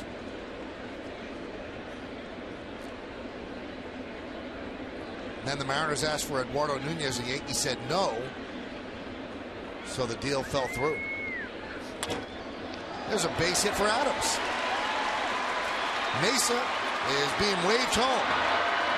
The throw not in time. An RBI single for David Adams, and the Yankees now trail 10-2. That is a gutsy send by Rob Thompson.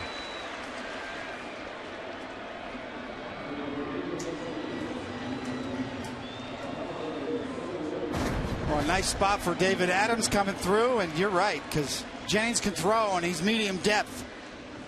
But Melky Mesa just outruns it and gets a little help from a kick off the mound that slowed down that throw.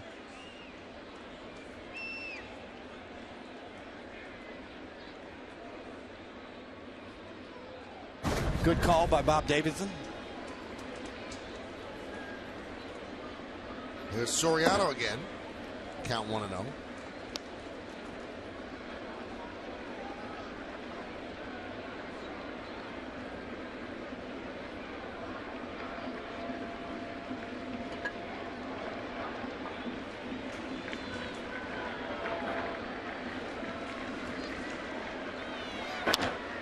Ground ball right side. Grabbed there by Zobrist, and he gets the force at second to get Adams.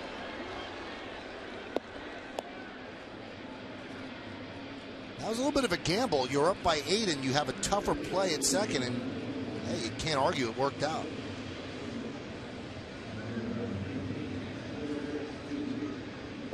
Now Chris Stewart is going to pinch hit for Lyle Overbay. And he'll stay in to play first base.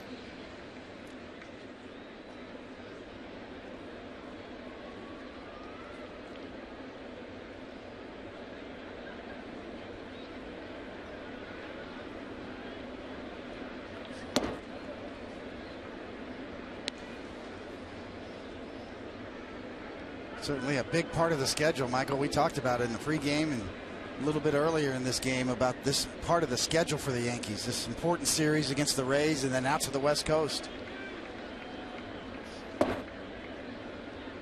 After the All-Star break, the Boston Red Sox in first place, currently, I guess, or at least by a little margin. They had 16 and 19 games at home at Fenway Park. The Yankees almost the opposite schedule. The dog days approaching. That one's driven deep to left field. Going back is fouled. It's over his head and bounces up against the wall. So Soriano scores. It's a pinch hit double for Chris Stewart. And the Rays lead is now 10-3.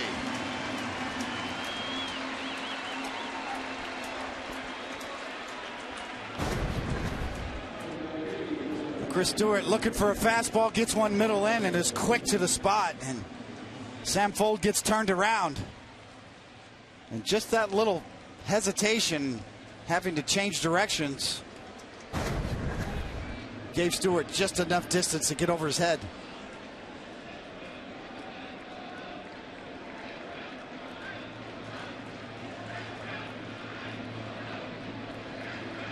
Come to the ballpark, don't think you're playing, you get in late, you get a double and a ribby all of a sudden.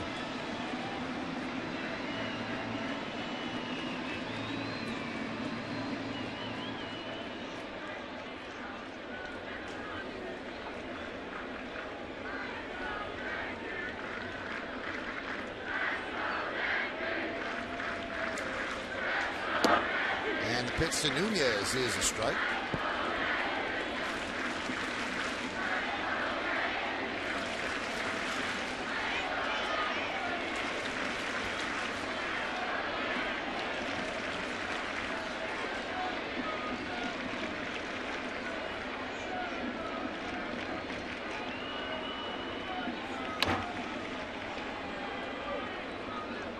Count quickly 0-2. It was Nunez's big at bat off of the closer in Texas, Joe Nathan. Booming triple off the wall that tied that game up after the Yankees had an early 3-0 lead and then lost the lead, and it looked like they were going to lose. Texas was 51-0 when they led after 8, and then Nunez hit the booming triple to break up that game. Seems to have more confidence now than he's ever had over this recent stretch since he's come back from being on the disabled list. He was 9 for 29 on that road trip. 310 average, as you see Jamie Wright, the righty, going to have to get hot now. 1-2. 2-2. So Soriano's first game back, he's 0 for 4, but he has scored a run.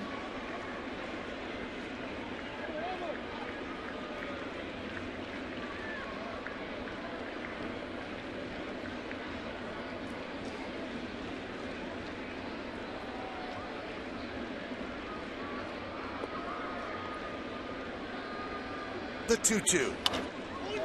High fly ball, right field. Joyce makes the play, and that'll do it. Yankees get 2 runs. One of them we look at on Free D. Take a look at Melky Mesa scoring. He slides in, and let's spin it around as he gets in ahead of the tag by Lobaton.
By the Dodge Summer Clearance Event. When Derek Jeter returns, what do you expect him to do in his first at-bat? Is it A, strike out, B, get a hit, C, hit a home run, D, draw a walk?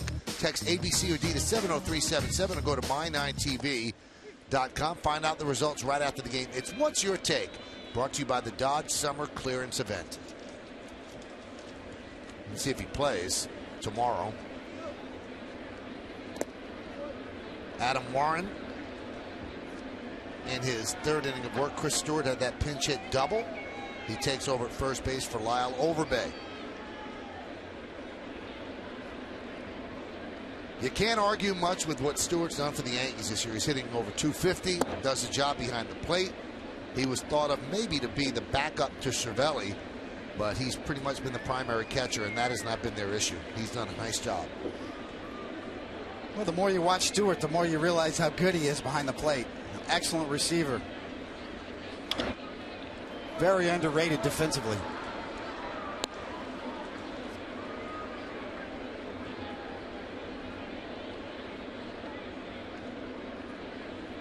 I think both organizations, the Rays and the Yankees organization, are putting a lot of effort into evaluating catchers based on defense. And what goes into that, you see Warren with a good changeup to get a swing and a miss, is pitch framing. How important is pitch framing? I think Stewart's one of the best in the game. Certainly on the other side, Jose Molina, maybe the best of all time.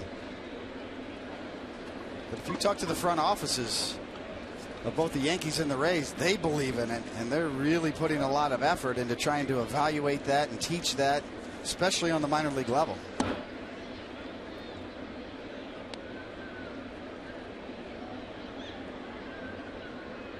Stewart has not only called good games, it's not just about calling good games or throwing out runners, it's about pitch framing, stealing strikes.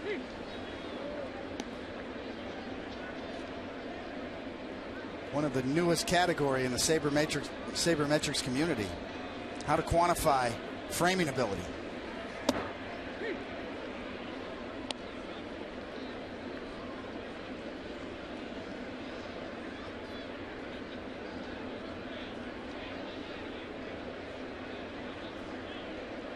There's not much they can't quantify anymore. I don't know if they can do it to the most precise way that they will in the future, but they're trying to quantify everything, which is a good thing. You know, how much weight you give to certain defensive metrics, you know, is up for debate. Some of the metrics are still raw, obviously, but the fact that the emphasis is on range and defense and how many runs you save, it's not how many runs you score on the board as much as equally how many runs you save, which really don't go into the box score and have really been undervalued for years. For Yankee fans, just think about the 2009 World Series when Jose Molina caught A.J. Burnett and the job he did with him, and how upset Jorge Posada was that he wasn't in the lineup, but Joe Girardi believed in it. Matt Joyce works a walk. Well, this season, the road to the Super Bowl ends at MetLife Stadium, but it starts at training camp. Beginning next Saturday, get your first look at the 2013 New York Giants. From the coaches to the new players, Big Blue's cameras give you an exclusive first look at the team.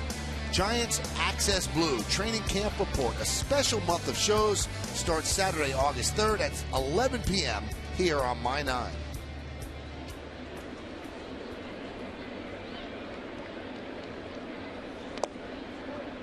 Escobar takes outside. 1-0.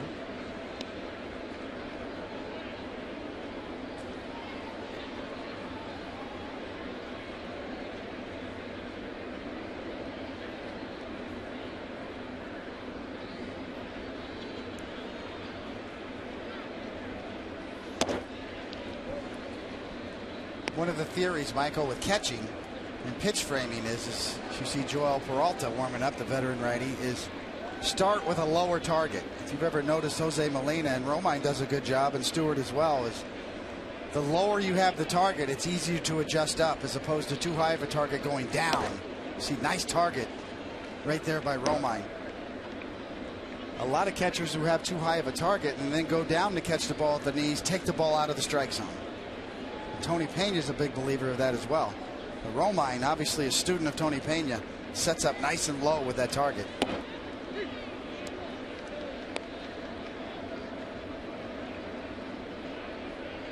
all about movement on the glove and how you receive the ball, how you present it to the umpire.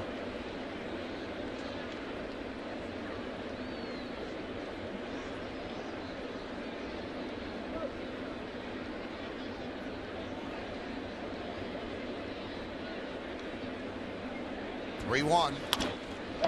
Let's see if they turn two. Not going to turn any. So that is an error for Nunez.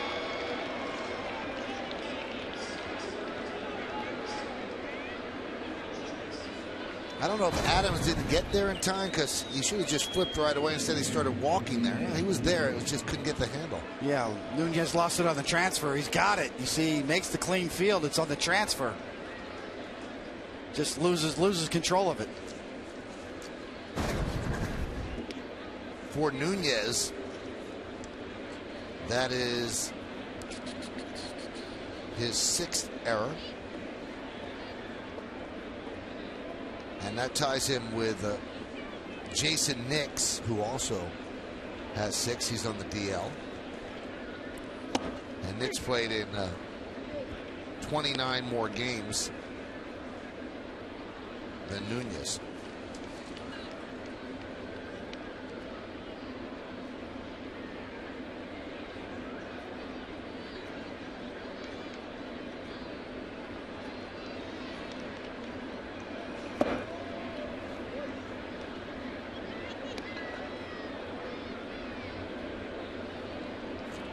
Loney with a big night. 4 ribbies, big 3-run home run.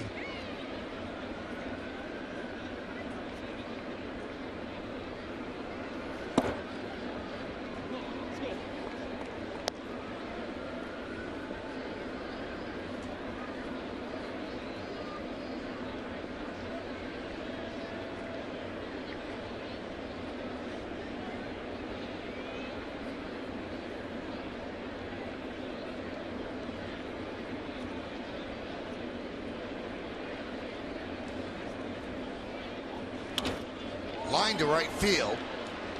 Melky Mesa with the play.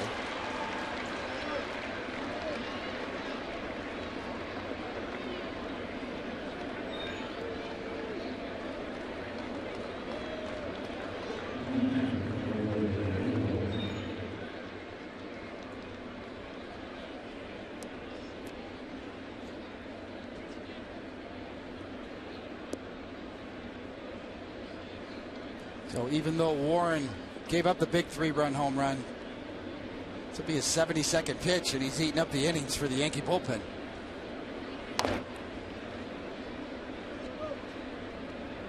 Whenever you throw a lot of pitches out of the bullpen and somebody's due to come off the DL, you start to get a little itchy because you know you're pretty useless to this team for the next 4 days throwing this many pitches. So is Warren the guy that might go down if Jeter gets activated tomorrow? Would they leave themselves that one player short in the bullpen because he wouldn't be somebody they could use for 3 or 4 days? And we've seen it happen so many times. Guy really takes a bullet for the team, throws a lot of pitches out of the bullpen, eats up innings, and then really you're no use to the team for a while. I give Loney credit. I mean, that pitch was up and in, almost out of the strike zone. Loney did a good job of just quick snatching him.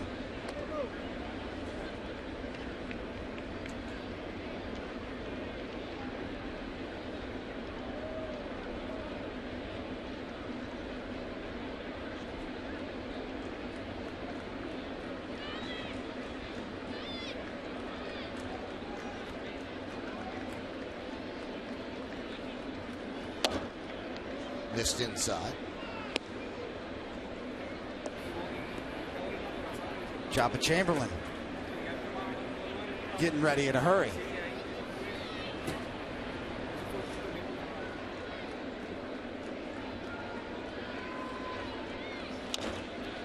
Off the glove of Warren, but caught on the carom by Nunez. He steps on the bag, and that will do it.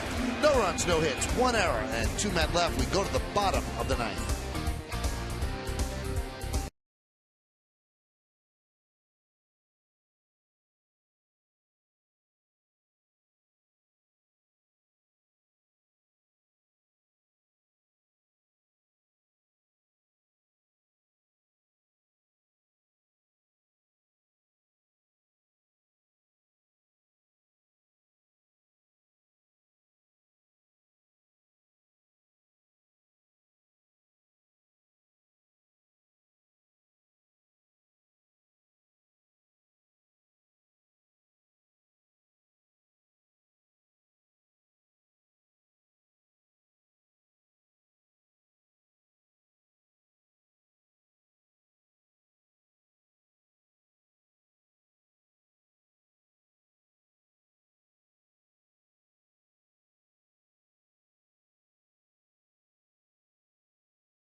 Jersey. No teleprompter, no anchor desk, just real people chasing real stories. Chasing New Jersey, weeknights at 10 p.m. here on My 9.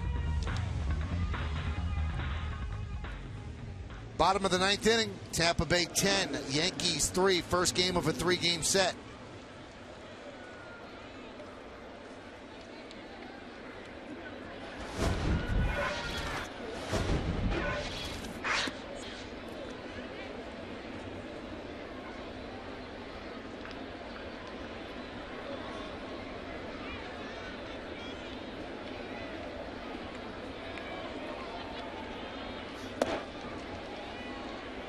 And Hafner takes low.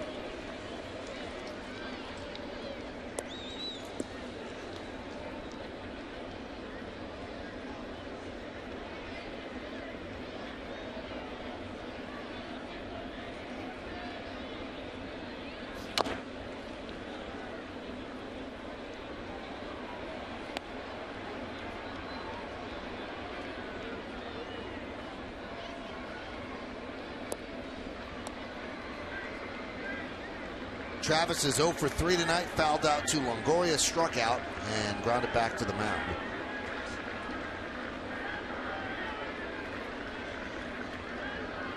One long. 1-2.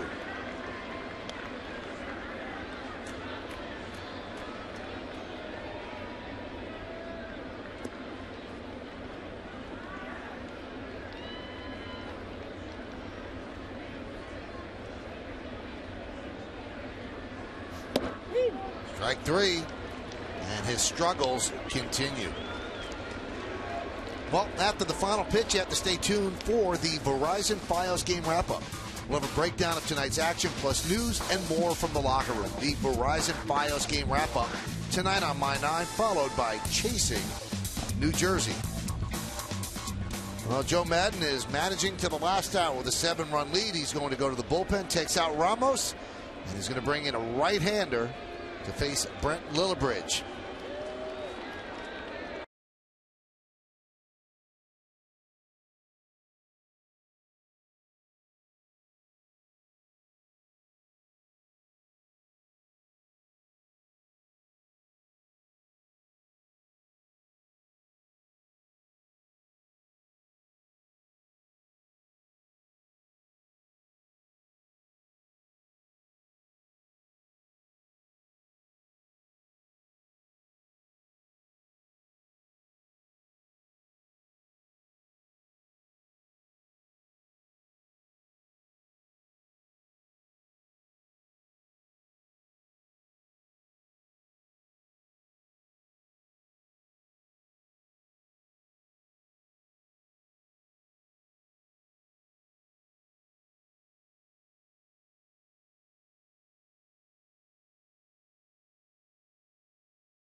Bottom of the ninth inning, Joe Madden brings in Jamie Wright.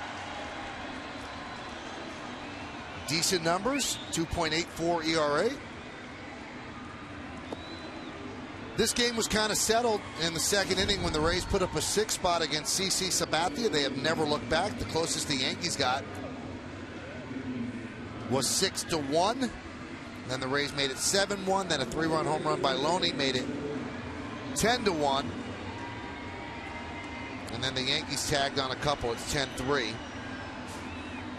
And that's where we stand right now. Brent Lillibridge scored the Yankees' first run. He is 1 for 3.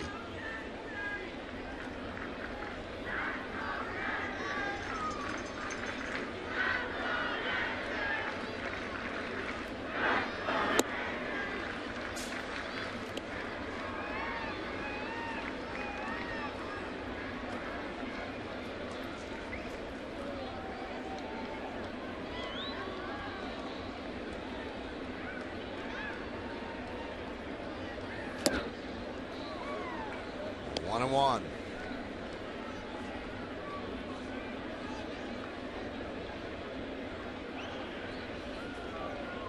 I don't think, Michael, this is so much of a matchup thing, bringing in the right. I think it's a work thing. He probably had enough pitches out of Ramos and wants to get right some work here.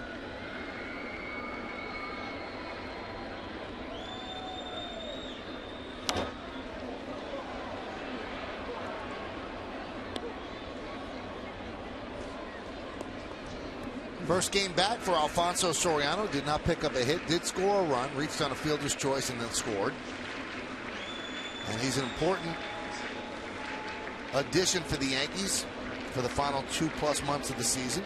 A power bat, right-handed, something the Yankees just have not had. Kind of splits up the top of the order a bit, so you don't make it easy for a manager to bring in a left-hander. We'll see if he produces in his second stint with the Yanks.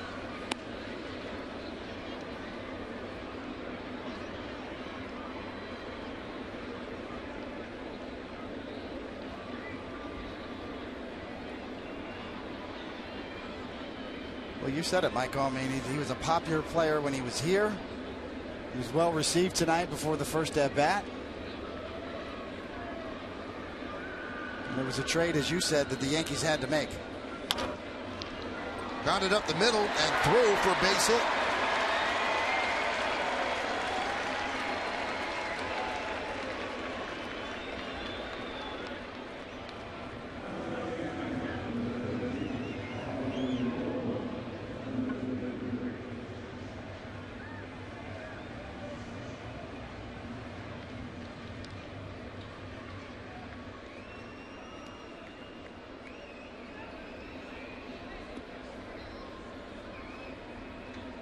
Lillibridge keeps some momentum going here. Had a nice series in Texas, couple big hits, big RBIs. Got a couple of hits here tonight.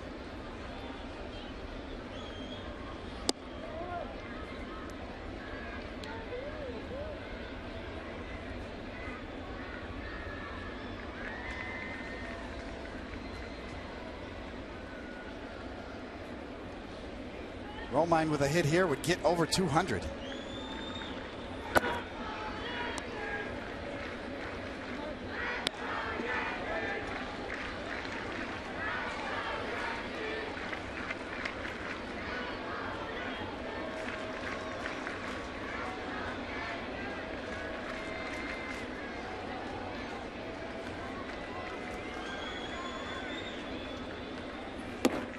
Three and 0.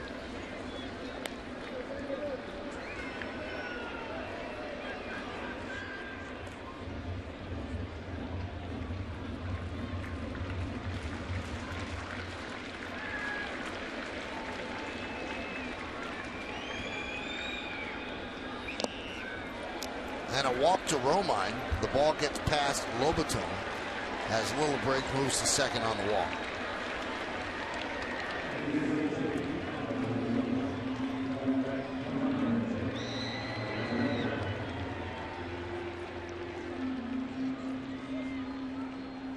Sometimes, Michael, when you're out there on the mound and you know it's a big lead and you got a 3-0 count, you're trying to throw it right down the middle, so that might be the hardest time to do it.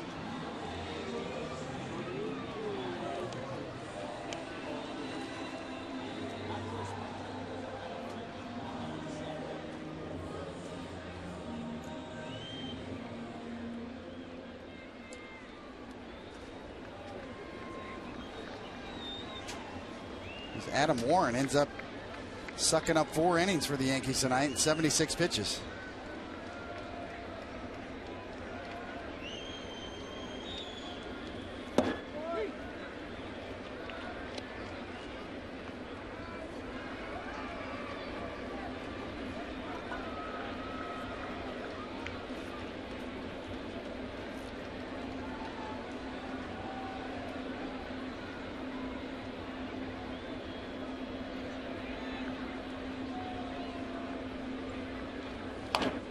Dribbled slowly third base side. Going to be very tough to get Gardner, and he can't. He just eats it, so the Yankees have the bases loaded with 1 out here in the bottom of the ninth.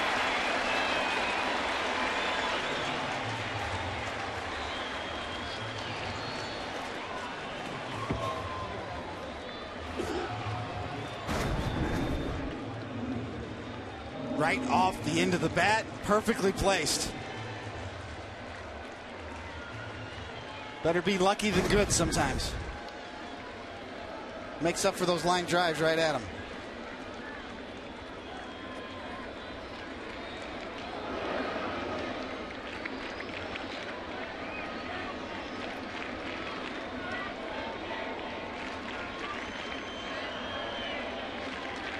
Melky Mesa going for the downs.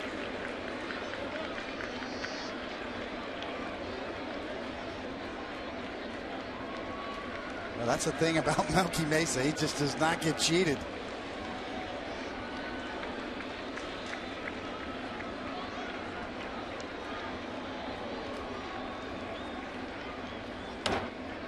Right in on the hands.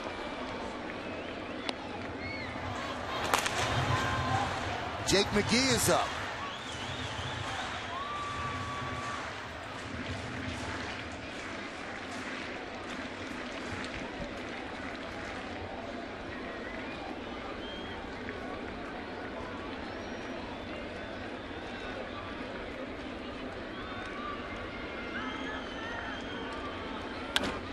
Line drive off the glove of a diving Zobrist. That's a base hit from Mesa.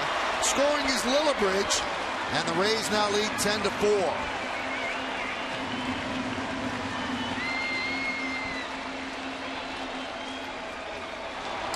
That's not what he expected to do this inning.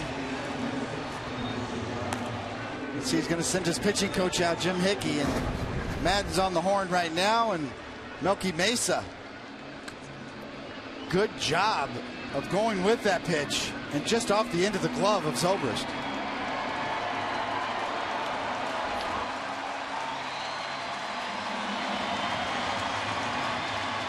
Melky Mesa feeling it.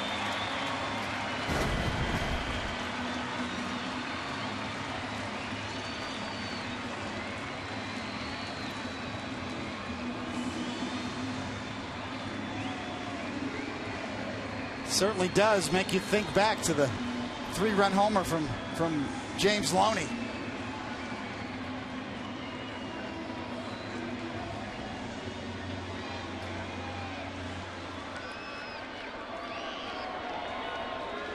So here's David Adams with the bases loaded. It's 10-4. Rays over the Yanks. This would be Cano's spot.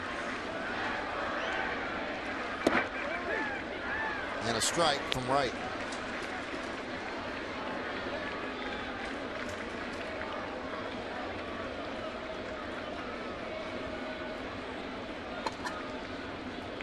Romine's at third, Gardner's at second, and Mesa is at first.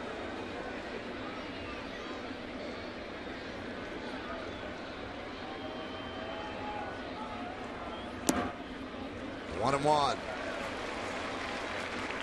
And if nothing else, the Yankees would love to continue to put pressure on that guy and make him make another move. Doesn't it seem, David, that the entire game the Rays have said, here, get back in it, and the Yankees haven't been able to grab it? Well, you know, to Sabathia's credit, you know, after that, you know, 6-run second inning, he did his job.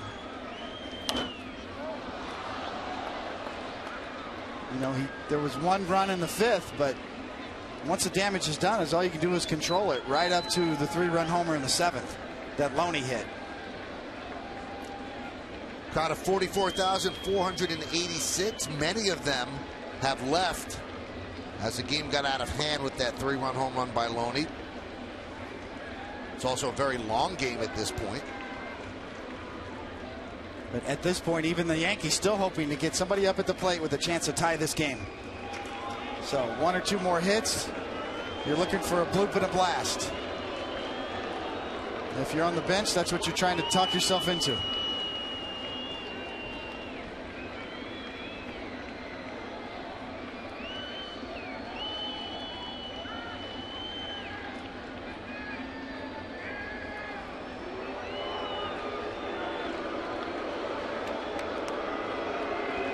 Rays 7 for 17 with runners in scoring position tonight. Yankees are 4 out of 10.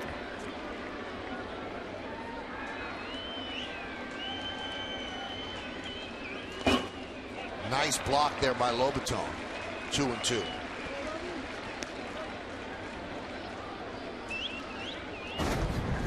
Well, you know, run prevention, we talked about it earlier. This will not go in the box score, but that saves a run.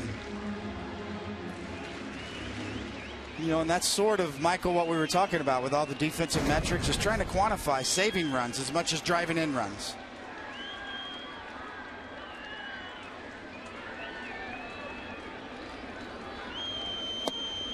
Ooh, very close.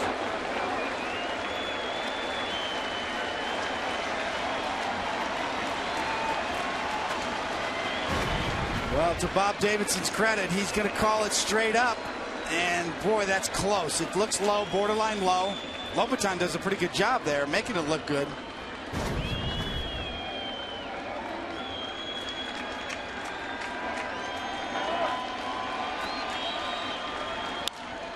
Base hit. Romine scores. Gardner advances to third. Mesa to second.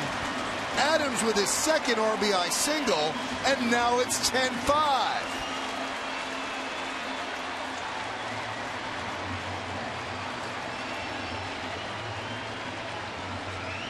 And Joe Madden has to go to the bullpen.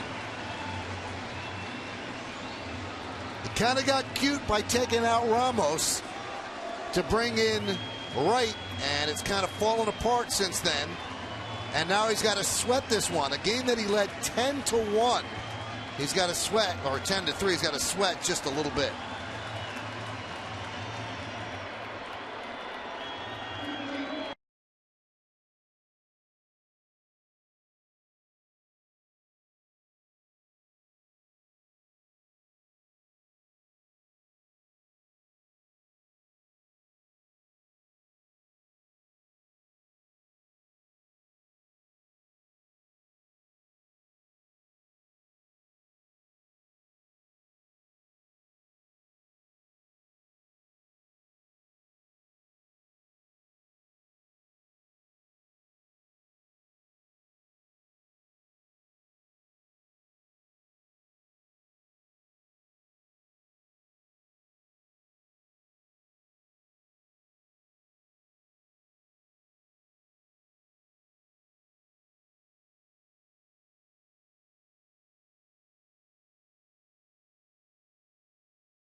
Because of this, a base hit for Adams.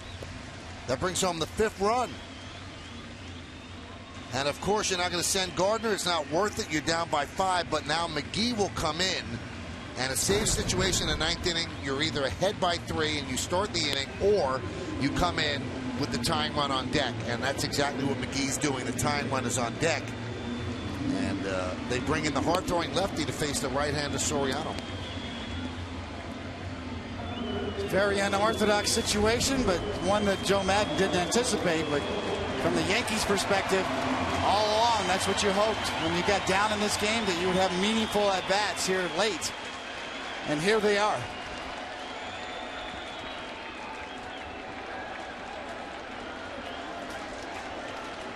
So he had the bases loaded once before in this game. And he had a fly ball to right. Big spot again for Soriano as the Yankees trying to climb back in this. A game they were down 10-1, then 10-3 heading into this inning. Now it's 10-5. Fouled away.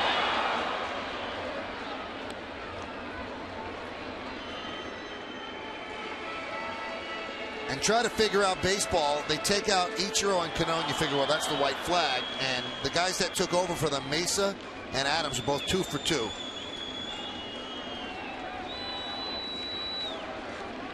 Great spot for the kids to come through and build some confidence. Nice to see Soriano with another chance with the bases loaded tonight.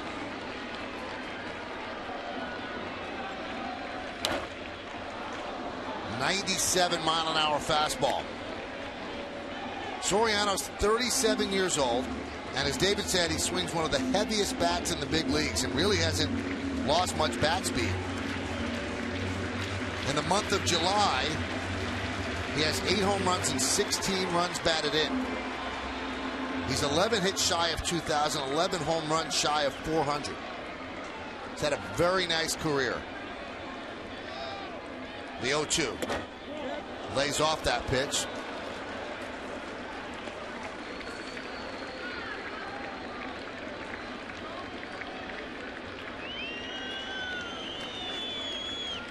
Gardner's at third, Mace at second, Adams is at first. Yankees showing some life here in the bottom of the 9th inning.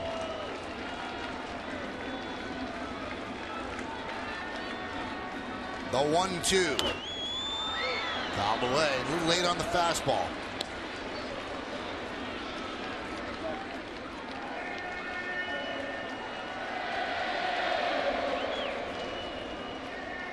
That is McGee's style. Big hard throwing lefty will come right after you.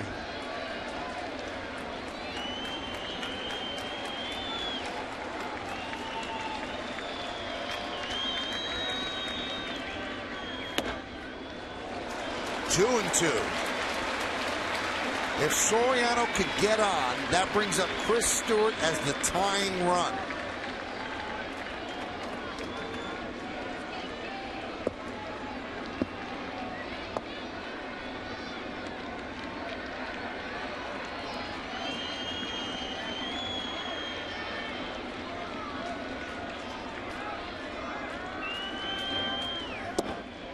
Three and two. 98 miles an hour. And no mystery here. You know what's coming. Soriano needs to dial it up and make sure it's in the strike zone.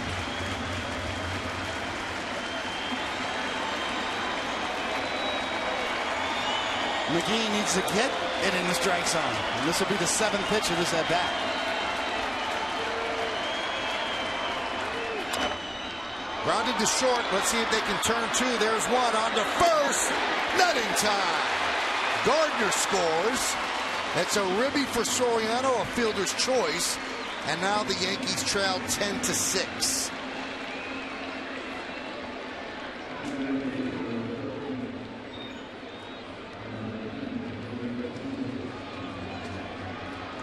And now Joe Madden is going to go to his closer, Fernando Rodney, with Chris Stewart coming up.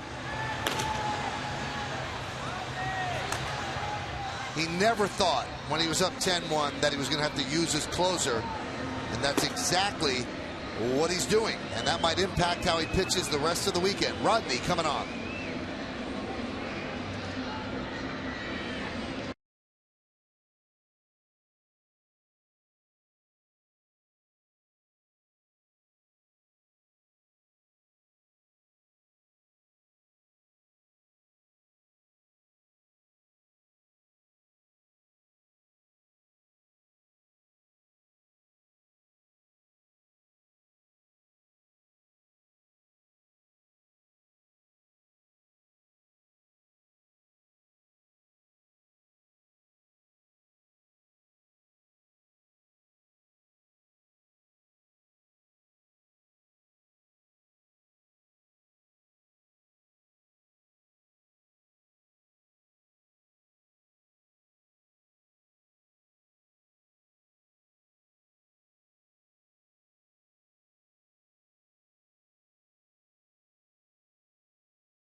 First impression in his second time around, but he couldn't do it.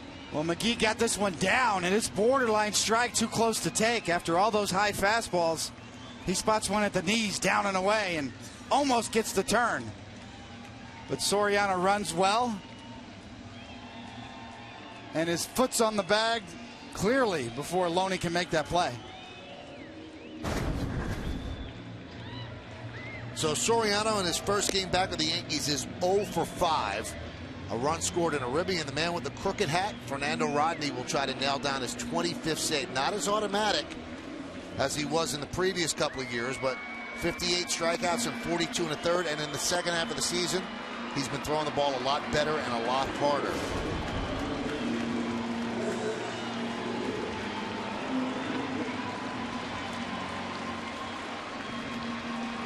It's a great combination of upper 90s fastball and a parachute changeup. So Fernando Rodney did get off to a tough start this year after an incredible year last year. Coming into the inning 10-3, and this is the fourth pitcher used by Joe Madden. Runner goes from first, and it's a bunt, and it's foul. It's a good thought by Stewart, because Longoria almost playing on the outfield grass. If that's a fair ball, that's a base hit. That's Kelly Johnson. He had taken over for Longoria. Yeah, that's a great idea. Would have worked. That's an easy base hit. Vernon Wells, who has a new number because Soriano bargained for number 12. Number 22 is getting ready. And that's going to bring Kelly Johnson in to sort of honor Chris Stewart a little more. Soriano goes, and he will take second on defensive indifference. That pitch outside.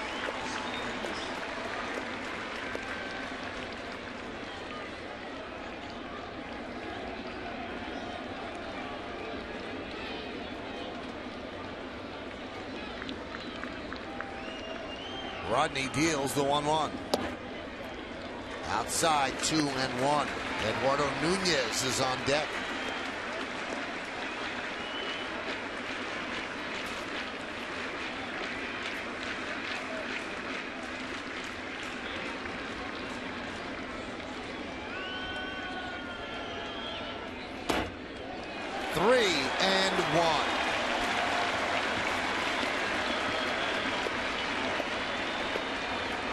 Well, the look on that face tells you all you need to know in that one as well. The Yankees battle back. They've got their closer in the game and one base runner away from bringing the tying run to the plate. 3-2.